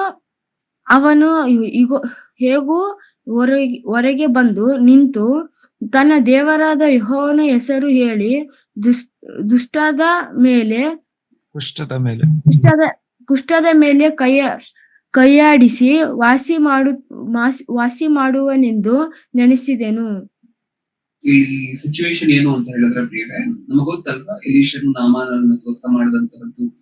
ಇಷ್ಟಕ್ಕೂ ನಾಮಾನನು ದೊಡ್ಡ ಅಧಿಕಾರದಲ್ಲಿರುವಂತಹ ವ್ಯಕ್ತಿ. ಹೊರಗಡೆ ಬಂದು ರಥ ನಿಲ್ಲಿಸಿದಾಗ ಎಲೀಷನು ಓಡ್ ಬಂದು ನಾಮಾನನ ಹತ್ರ, ಪ್ರಭುಗಳೇ ಅಂತ ಹೇಳಿ ತನ್ನ ನಾಮಾನಿಗೆ ಕುಷ್ಠರೋಗ ಇರುತ್ತಲ್ವಾ, ಆ ಕುಷ್ಠದ ಮೇಲೆ ಕೈ ಆಡಿಸಿ ಸ್ವಸ್ಥ ಮಾಡ್ತಾರೆ ಅಂತ ಅನ್ಕೊಂಡಿರ್ತಾರೆ ನಾಮಾನನು. ಅದೇ ಎಕ್ಸ್ಪೆಕ್ಟೇಷನ್ ಅಲ್ಲಿ ಬರ್ತಾರೆ. ಈಗ ಎಲೀಷನ ಗುಡಾರದ ಹತ್ರ ಬಂದು ರಥವನ್ನು ನಿಲ್ಲಿಸಿದ ತಕ್ಷಣ ಓಡ್ ಬಂದೇ ಇಲ್ಲ ಎಲೀಷನು ಅಂತ ಹೇಳಿ ಸುತ್ತಮುತ್ತ ನೋಡ್ತಾರೆ. ಒಂದ್ಸರಿ ಎಲೀಷನ್ ಓಡ್ ಬರ್ಬೇಕಲ್ಲ, ನನ್ನ ಸ್ವಸ್ಥ ಮಾಡ್ಲಿಕ್ಕೆ, ನಾನು ಎಂತ ದೊಡ್ಡ ಅಧಿಕಾರಿ ಅಂತ ಅನ್ಕೊಳ್ತಾರೆ. ಅವಾಗ ಎಲೀಷನ್ ಒಂದ್ ಮಾತು ಹೇಳ್ತಾರೆ, ಹೋಗ್ಬಿಟ್ಟು ಹೊಳೆಯಲ್ಲಿ ಇಷ್ಟು ಸಾರಿ ಮುಳುಗು, ನಿಮ್ಗೆ ಸ್ವಸ್ಥತೆ ಸಿಕ್ಕತ್ತೆ ಅಂತ ಹೇಳಿ ಹೇಳ್ತಾರೆ. ಆವಾಗ ಏನಾಗತ್ತೆ ಗೊತ್ತಾ? ನಾಮಾನಿಗೆ ಕೋಪ ಬರುತ್ತೆ. ಅಲ್ಲ, ನಾನು ಎಂತ ದೊಡ್ಡ ಪೊಸಿಷನ್ ಅಲ್ಲಿ ಇದ್ದೇನೆ, ನನಗೆ ಈ ವ್ಯಕ್ತಿ ಹೊರಗಡೆನೂ ಬರೋದಿಲ್ಲ. ಇಷ್ಟಕ್ಕೂ ಇನ್ನೊಬ್ಬರ ಕೈಯಲ್ಲಿ ಹೇಳಿ ಕಳಿಸ್ತಾರೆ ಹೊರಗಡೆ ಏನಂತ, ಹೋಗಿ ಹೊಳೆಯಲ್ಲಿ ಮುಳುಗ್ಲಿಕ್ಕೆ ಹೇಳಿ. ಅದನ್ನು ನೋಡಿ ನಾಮನಿಗೆ ಕೋಪ ಬರುತ್ತೆ.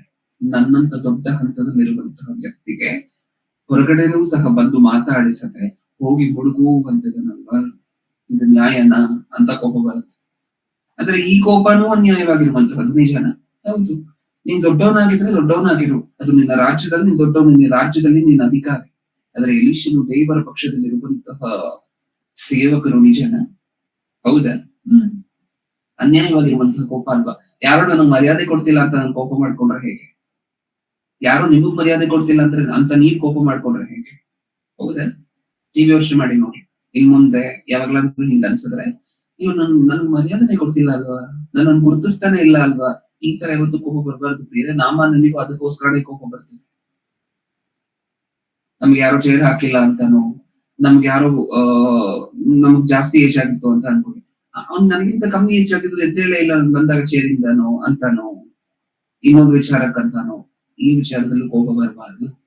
ಇಷ್ಟಕ್ಕೂ ನಾವು ಈ ಮನುಷ್ಯ ತಗ್ಗಿಸ್ಕೊಳ್ಳುವಂತ ಸಂದೇಶವನ್ನ ನೋಡಿದ್ವಿ. ಏನರ್ಥ ಮಾಡ್ಕೊಂಡಿದ್ದೀವಿ? ನಾವೇನು ಇಲ್ಲ, ನಾವೇನು ಅಲ್ಲ, ನಮಗೇನು ಗೊತ್ತಿಲ್ಲ ಅಂತಾನೆ ಜೀವನ ಮಾಡ್ತಿರ್ಬೇಕು. ಎಲ್ಲರಿಗೂ ಗೊತ್ತಿದ್ರು ಸಹ ನನಗೇನು ಗೊತ್ತಿಲ್ಲ ಅಂತ ಅನ್ಕೊಂಡು ಜೀವನ ಮಾಡ್ಬೇಕು. ಆ ಮನಸ್ಥಿತಿ ನಮ್ಮಲ್ಲಿದ್ರೆ ನಮ್ಗೆ ಯಾರು ಗೌರವ ಕೊಟ್ಟಿಲ್ಲ ಅಂದ್ರು, ಯಾರು ಮರ್ಯಾದೆ ಕೊಟ್ಟಿಲ್ಲ ಅಂತ ಹೇಳಿದ್ರು ನಮ್ಗೆ ಕೋಪ ಬರೋದೇ ಇಲ್ಲ. ಯಾಕಂದ್ರೆ ನಾವೇನು ಇಲ್ಲ ಅಂತ ನಾವೇ ಅನ್ಕೊಂಡಿದೀವಲ್ಲ, ಆವಾಗ್ಲೂ ಸಹ ಕೋಪ ಬರುವಂತ ಆ ಸನ್ನಿವೇಶದಲ್ಲೂ ಬರುವಂತಹ ಕೋಪ ಅನ್ಯಾಯವಾಗಿರುವಂತಹ ಕೋಪ. ನೀವು ಯಾವ್ಯಾವ ಸನ್ನಿವೇಶದಲ್ಲಿ ಕೋಪ ಬರ್ಬೋದು ಅಂತ ನೋಡ್ತಿದ್ದೀರಾ, ಯಾವ್ಯಾವ ಸನ್ನಿವೇಶಗಳಲ್ಲಿ ಕೋಪ ಬರಬಾರದು ಅನ್ನುವಂತಹದನ್ನು ನೋಡ್ತಿದ್ದೀರಾ. ಹೌದಾ? ಎಫೆಸದವರಿಗೆ ಬರೆದ ಪತ್ರಿಕೆ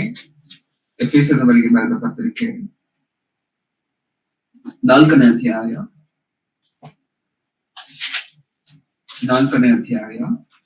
26ನೇ ವಚನ. 4:26. ಕೋಪ ಮಾಡಬೇಕಾದರೂ ಪಾಪ ಮಾಡಬೇಡಿರಿ. ಸೂರ್ಯನು ಮುಳುಗುವುದಕ್ಕಿಂತ ಮುಂಚೆ ನಿಮ್ಮ ಸಿಟ್ಟು ತೀರಲಿ. ಸೈತಾನನಿಗೆ ಅವಕಾಶ ಮಾಡಿಕೊಡಬೇಡಿರಿ. ಏನಂತ ಹೇಳಿ ಇನ್ಸ್ಟ್ರಕ್ಷನ್ ಕೊಟ್ಟಿದ್ದಾರೆ ನೀಟಾಗಿ. ಕೋಪ ಮಾಡಬೇಕಾದರೂ ಪಾಪ ಮಾಡಬೇಡಿರಿ. ಕೋಪದಿಂದ ಪಾಪ ಅನ್ನುವಂತಹದ್ದು ಆಗಬಾರದು. ಹೌದಾ? ನಾವು ನೋಡಿದ್ವಿ ಈಗಾಗ್ಲೇ. ಗಾಯನನ್ನು ಕೋಪ ಮಾಡ್ಕೊಂಡ್ರು, ಪಾಪ ಮಾಡಿದ್ರು. ಸೌಲನ್ನು ಕೋಪ ಮಾಡ್ಕೊಂಡ್ರು, ಪಾಪ ಮಾಡಿದ್ರು. ದಾವೀದನನ್ನ ಕೊಲ್ಲಬೇಕು ಅಂತ ಹಿಂದೆ ಬಿದ್ರ, ಪಾಪ ಮಾಡಿದ್ರು. ಈ ರೀತಿ ಕೋಪ ಮಾಡ್ಕೊಂಡಾಗ ಪಾಪ ಮಾಡಿರುವಂತವ್ರು ಸತ್ಯವೇದದಲ್ಲಿ ನಮ್ಗೆ ಕಾಣಿಸ್ತಾರೆ. ಆ ತರ ನಾವು ಆಗ್ಬಾರ್ದು.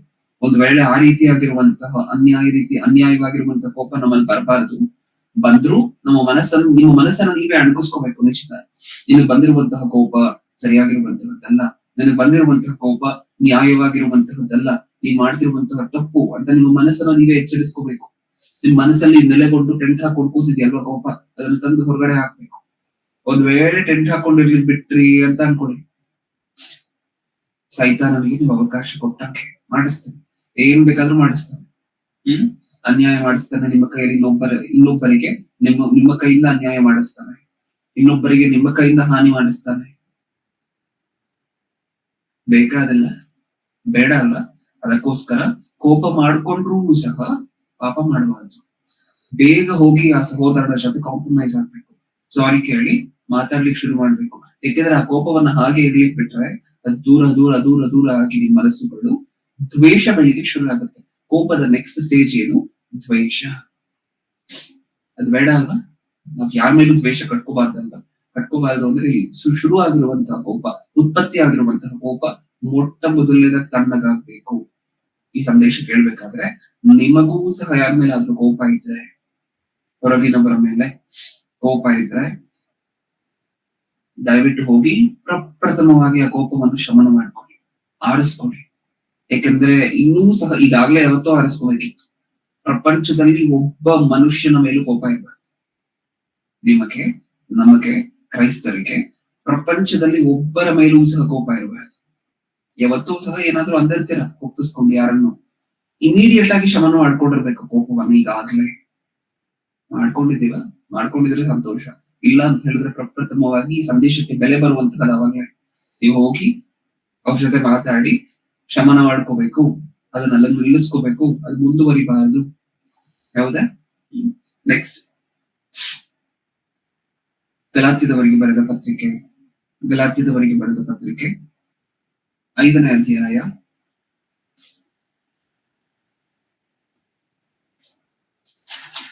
19ನೇ ವಚನವನ್ನು ಓದೋಣ. 5:19.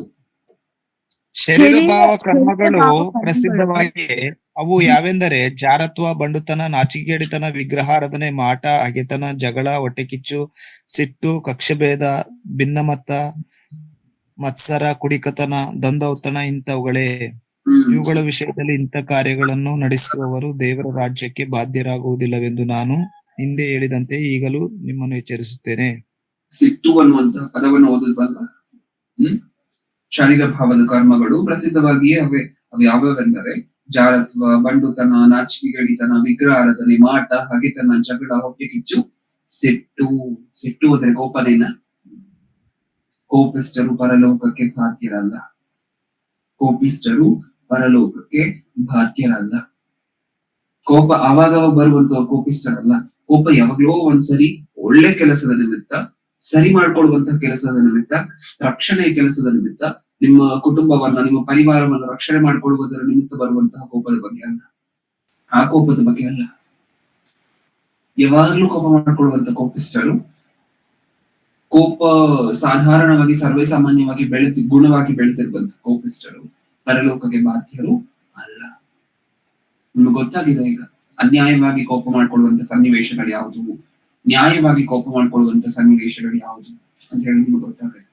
ಅದನ್ನ ಇಂಪ್ಲಿಮೆಂಟ್ ಮಾಡ್ಕೋತೀವ ನಮ್ಮ ಜೀವನದಲ್ಲಿ. ಇಲ್ಲ ಅಂತ ಹೇಳಿದ್ರೆ ಹಳೆ ಜೀವನನೇ best brother, old is gold ಅಂತ ಅನ್ಕೊಂಡು ಇನ್ನೂ ಕೋಪಿಷ್ಟರಾಗಿ, ಇನ್ನೂ ಚಿಕ್ಕ ಚಿಕ್ಕ ವಿಚಾರಕ್ಕೆಲ್ಲ ಕೋಪ ಮಾಡ್ಕೊಂಡು ಅದಕ್ಕೊಂದು ಹೆಸರು ಬರೆ ಕೊಟ್ಟಿದ್ವಿ, ಬಿಪಿ ಕೋಪ ಮಾಡಿಸುತ್ತೆ ಬ್ರದರ್, ಅದಕ್ಕೆ ನಮ್ಗೆ ಎಲ್ಲದಕ್ಕೂ ಕೋಪ ಬರುತ್ತೆ. ನಿಜನ ಇದು? ಬಿಪಿ ಇದ್ರೆ ನಿಮ್ಗೆ ಎಲ್ಲದಕ್ಕೂ ಕೋಪ ಬರುತ್ತೆ.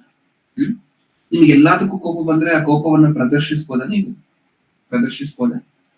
ಯೋಚನೆ ಮಾಡಿ ನೋಡಿ. ಬಿಪಿ ಇದ್ರೆ ಒಂದ್ ವೇಳೆ ಆತರ ಎಲ್ಲದಕ್ಕೂ ಎಲ್ಲಾರ ಮೇಲೂ ಕೋಪ ಬರ್ತದೆ ಅಂತ ಹೇಳಿದ್ರೆ ದಯವಿಟ್ಟು ಟ್ಯಾಬ್ಲೆಟ್ ಹಾಕೊಂಡು ಮನೇಲಿ ನಿದ್ರೆ ಮಾಡಿ, ಹೊರಗಡೆ ಬರಬೇಡಿ. ಯಾಕಂದ್ರೆ ಆ ಚಾನ್ಸ್ ಅನ್ನ ತಗೊಂಡು ಸೈತಾನನು ನಿಮ್ ಕೈಲಿ ಏನ್ ಬೇಕಾದ್ರೂ ಮಾಡಿಸ್ತಾನೆ. ನಿಮಗೆ ಇನ್ನೊಬ್ಬರ ಕೈಯಿಂದ ಒಂದು ಏಟ್ ಹಾಕಿಸ್ತಾನೆ, ನಿಮ್ಮ ಕೈಯಿಂದ ಇನ್ನೊಬ್ಬರಿಗೆ ಒಂದು ಏಟ್ ಹಾಕಿಸ್ತಾನೆ, ಏನ್ ಬೇಕಾದ್ರೂ ಮಾಡ್ತಾನೆ. ನಾರ್ಮಲ್ ಆಗಿ ಆ ಲಿಬರ್ಟಿ ತಗೊಳ್ಳುವಂತ ಇಲ್ಲ. ನಾನು ಬಿಪಿ ಇದೆ ಅದಕ್ಕೆ ನಮ್ಗೆ ಇಷ್ಟ ಬಂದಂತೆ ಕೋಪ ಮಾಡ್ಕೊಳ್ತೀನಿ, ಆ ಲಿಬರ್ಟಿಯನ್ನು ದೇವರು ಕೊಟ್ಟಿಲ್ಲ. ನಿಮ್ ಬಿಪಿ ಇದ್ರು, ಶುಗರ್ ಇದ್ರು, ಇನ್ನೊಂದಿದ್ರು ಸಹ ಕೋಪಕ್ಕೆ ಲಿಮಿಟ್ ಇರಬೇಕು, ಹದ್ದಿರ್ಬೇಕು. ಕೋಪ ಅನ್ನುವಂತಹದ್ದು ನಾನು ಕೊಟ್ಟಿರುವಂತಹ ಕುಟುಂಬ ಏನಿದೆ, ಆ ಕುಟುಂಬದಲ್ಲಿರುವಂತಹ ಮಕ್ಕಳೇನಿದ್ದಾರೆ, ಆ ಮಕ್ಕಳ ಮೇಲೆ ಯಾವಾಗ್ಲೋ ಒಂದ್ಸರಿ ಒಳ್ಳೇದಾಗೆ ಹೇಳ್ತಿರ್ಬೇಕು, ಒಳ್ಳೆ ರೀತಿನೇ ಹೇಳ್ತಿರ್ಬೇಕು ಯಾವಾಗ್ಲೂ ಸಹ. ಪ್ರೀತಿ ಪೂರ್ವಕವಾಗಿ ಹೇಳ್ತಿರ್ಬೇಕು ಯಾವಾಗ್ಲೂ ಸಹ. ಯಾವಾಗ್ಲೋ ಒಂದ್ಸರಿ ಅವ್ರು ಕೇಳದೇ ಇರುವಂತ ಹಂತದಲ್ಲಿ ಇರ್ಬೇಕು. ಅವಾಗ ಉಪಯೋಗ ಆಗುತ್ತೆ ಕೋಪ ಅನ್ನುವಂಥದ್ದು. ನಿಮಗೆ ದೇವರು ಕೊಟ್ಟಿರುವಂತ ಕುಟುಂಬದ ರಕ್ಷಣೆಗೋಸ್ಕರ ಉಪಯೋಗ ಆಗುತ್ತೆ ಕೋಪ ಅನ್ನುವಂಥದ್ದು. ಅದನ್ನು ಬಿಟ್ಟು ಹೊರಗಡೆ ಇರುವಂತವ್ರ ಮೇಲೆಲ್ಲ ಕೋಪ ಮಾಡ್ಕೊಂಡ್ರು ತಪ್ಪಲ್ವಾ? ಕೊರಿಂಥದವರಿಗೆ ಬರೆದ ಮೊದಲನೇ ಪತ್ರಿಕೆ 13:5 ಓದಿದ್ವಾ? ಇಲ್ಲ ಓದಿಲ್ಲ. ಒಂದ್ಸರಿ ಓದೋಣ.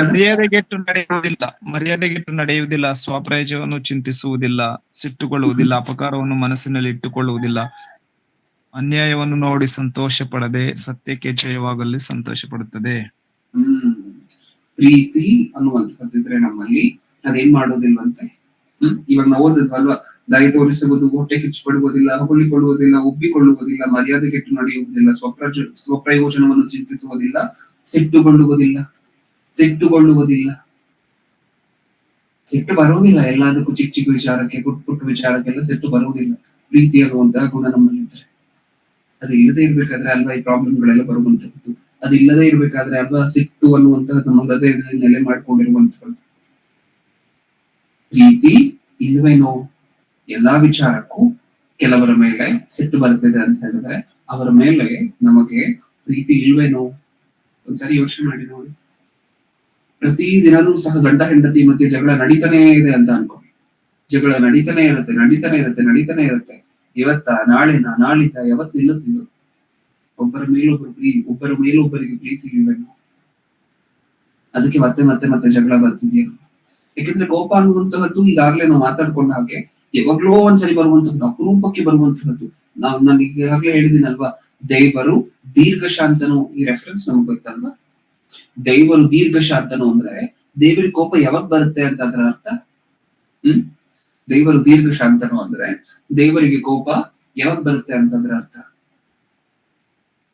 ದೀರ್ಘ ಶಾಂತನು ಅನ್ನುವಂತಹ ಪದಕ್ಕೆ ಅರ್ಥ ದೀರ್ಘವಾಗಿ, ತುಂಬಾ ಉದ್ದ ಕಾಲಕ್ಕೂ ಸಹ ಶಾಂತವಾಗಿಯೇ ಇರ್ತಾರೆ ಅಂತಿದೆ.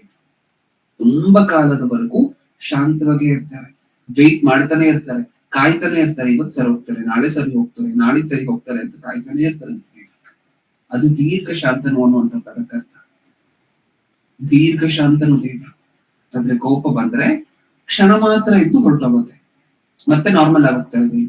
ಈ ಕ್ಷಣ ಮಾತ್ರ ದೇವ್ರ ಕೋಪ ಬರುತ್ತಲ್ವಾ, ಈ ಕ್ಷಣ ಮಾತ್ರ ಬರುವಂತ ಕೋಪನೇ 3,000 ಜನ ಹೊರಟೋದ್ರು, 4,000 ಜನ ಹೊರಟೋದ್ರು, 5,000 ಜನ ಹೊರಟೋದ್ರು, 1,00,000 ಜನ ಹೊರಟೋದ್ರು. ಹೇಳಿದ್ರಿವಾ ನ್ಯೂಸ್ ಅನ್ನ? ಆ ಕ್ಷಣ ಮಾತ್ರ ಬರುವಂತ ಕೋಪದ ಇಂಪ್ಯಾಕ್ಟ್ ಅದು.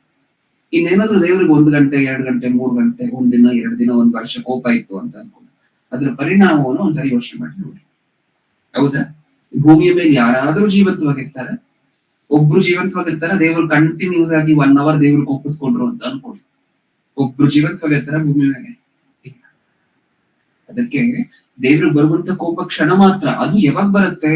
ದೀರ್ಘ ಶಾಂತವಾಗಿತ್ತು, ತುಂಬಾ ಕಾಲ ಶಾಂತವಾಗಿತ್ತು, ಮತ್ತೆ ಮತ್ತೆ ಮತ್ತೆ ಮತ್ತೆ ಮತ್ತೆ ಮಕ್ಕಳು ಕೋಪ ಬರೆಸಿದಾಗ, ಮತ್ತೆ ಮಕ್ಕಳು ಮಾತು ಕೇಳದೆ ಹೋದಾಗ, ಮತ್ತೆ ಮಕ್ಕಳು ಮಾಡಬಾರ್ದು ಅನ್ನೋ ಕೆಲಸನೇ ಮಾಡಿದಾಗ ಅವಾಗ ಕೋಪ ಬರುತ್ತೆ. ತನ್ನ ದೀರ್ಘ ಶಾಂತಿ ಅನ್ನುವಂಥದ್ದು ಅವಾಗ ಬ್ರೇಕ್ ಆಗುತ್ತೆ. ಶಾಂತಿ ಅಲ್ಲ ದೇವರಿಗಿರುವಂತಹದ್ದು, ದೀರ್ಘವಾಗಿರುವಂತಹ ಶಾಂತಿ. ತುಂಬಾ ಉದ್ದ ಕಾಲಕ್ಕೂ ಸಹ ಸಹಿಸ್ಕೊಂಡೇ ಇರ್ತಾರೆ. ಯಾವಾಗ್ಲೋ ಒಂದ್ಸರಿ ಕೋಪ ಬಂದ್ರೆ ಅದು ಮತ್ತೆ ಸೆಕೆಂಡ್ಸ್ ಅಲ್ಲಿ ತಣ್ಣಗಾಗೋಗುತ್ತೆ, ಮತ್ತೆ ಸೆಕೆಂಡ್ಸ್ ಅಲ್ಲಿ ನಾರ್ಮಲ್ ಆಗುತ್ತಾರೆ ದೇವ್ರು. ಹಂಗೆ ನಾವ್ ಯಾವಾಗ ಆಗ್ತೀವಿ? ನಮಗ್ ಕೋಪ ಬಂದ್ರೆ ಹೆಂಗೆ? ನಮಗ್ ದೇವ್ರ ತರ ದೀರ್ಘ ಶಾಂತಿನೂ ಇಲ್ಲ. ಚಿಕ್ಕ ಚಿಕ್ಕ ವಿಚಾರಕ್ಕೆ ಮತ್ತೆ ಕೋಪ ಬರ್ತಿರುತ್ತೆ, ಒಂದನ್ನು ಸಹ ಸಹಿಸ್ಕೊಳ್ಳೋದಿಲ್ಲ. ಮತ್ತೆ ಕೋಪ ಬಂದ್ರೆ ಹೋಗೋದಿಲ್ಲ ನಮ್ಮ ಮನಸ್ಸಿಂದ. ನಾನು ಆಗ್ಲೇ ಹೇಳಿದ್ನಲ್ವಾ, ನಮ್ಮ ಮನಸ್ಸಲ್ಲಿ ಟೆಂಟ್ ಹಾಕೊಂಡು ಬೇರೂರಿ ನಿಂತ್ಕೊಂಡ್ಬಿಡುತ್ತೆ ಕೋಪ ಅನ್ನುವಂತ. ದೇವರ ಕೋಪಕ್ಕೂ ನಮ್ಮ ಕೋಪಕ್ಕೂ ಇರುವಂತಹ ವ್ಯತ್ಯಾಸ ಇದೆ. ಏನು?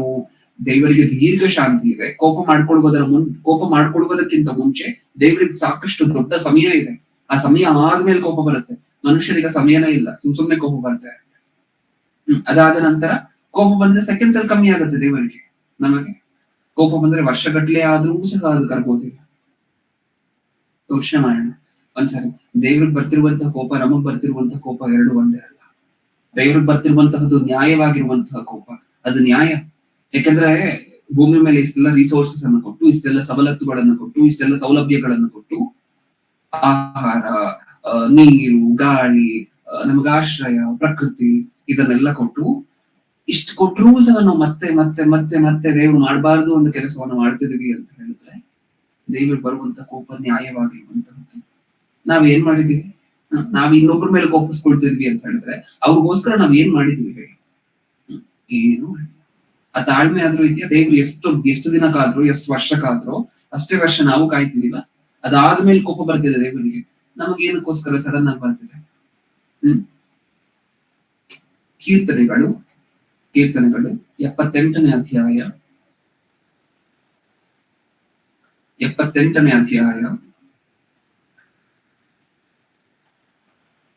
19 ಓದನ. ಅವರು ಅವನಿಗೆ ವಿರೋಧವಾಗಿ ಅಂದದ್ದೇನೆಂದರೆ, ದೇವರು ಅರಣ್ಯದಲ್ಲಿ ಊಟಕ್ಕೆ ಬಡಿಸಬಲ್ಲನೋ? ಬಂಡೆಯನ್ನು ಹೊಡೆದು ನೀರು ಚಿಮ್ಮಿ ಹೊರಗೆ ಬರುವಂತೆಯೂ ಪ್ರವಾಹವು ದಡ ಮೀರಿ ಹರಿಯುವಂತೆಯೂ ಮಾಡಿದ್ದಾನಲ್ಲವೋ? ಆತನು ರೊಟ್ಟಿಯನ್ನು ಕೊಡಶಕ್ತನೋ? ತನ್ನ ಜನರಿಗೆ ಮಾಂಸವನ್ನು ಒದಗಿಸುವನೋ ಎಂಬುದೇ. ನಿಮ್ಗೆ ಯಾರಾದ್ರೂ ಚಿಕ್ಕ ಮಾತಂದ್ರೆ ನಿಮ್ಗೆ ಕೋಪ ಬರುತ್ತಲ್ವಾ? ದೇವ್ರ ಹೆಂಗ್ ರೇಗಿಸ್ತಿದಾರೆ ನೋಡಿ ಒಂದ್ಸರಿ. ನಿಮಗೆ ಯಾರಾದ್ರೂ ರಸ್ತೆಯಲ್ಲಿ ಒಂದು ಚಿಕ್ಕ ಮಾತಂದ್ರೆ ಹೊರಟೋಗ್ತೀರಾ ಅಲ್ವಾ ಜಗಳಕ್ಕೆ, ನನ್ನನ್ನೇ ಅಂತೀಯನೋ ಅಂತ. ದೇವರಿಗೆ ಹೆಂಗ್ ರೇಗಿಸ್ತಿದ್ದಾರೆ ಅಂತ ನೋಡಿ ಮನುಷ್ಯ. ಇನ್ನೊಂದ್ಸರಿ ಓದೋಣ ಅದನ್ನ. ಬಂಡೆಯನ್ನು ದೇವರು ಅರಣ್ಯದಲ್ಲಿ ಊಟಕ್ಕೆ ಬಡಿಸಬಲ್ಲನೋ? ಇವರೇ ನೋಡಿದ್ದು ಕೆಂಪು ಸಮುದ್ರವನ್ನ ಭಾಗ ಮಾಡಿದ್ದೇವೆ. ಇವರೇ ಏನಂತಿದ್ದಾರೆ ಗೊತ್ತಾ? ದೇವರು ಅರಣ್ಯದಲ್ಲಿ ಊಟಕ್ಕೆ ಬಡಿಸಬಲ್ಲನೋ?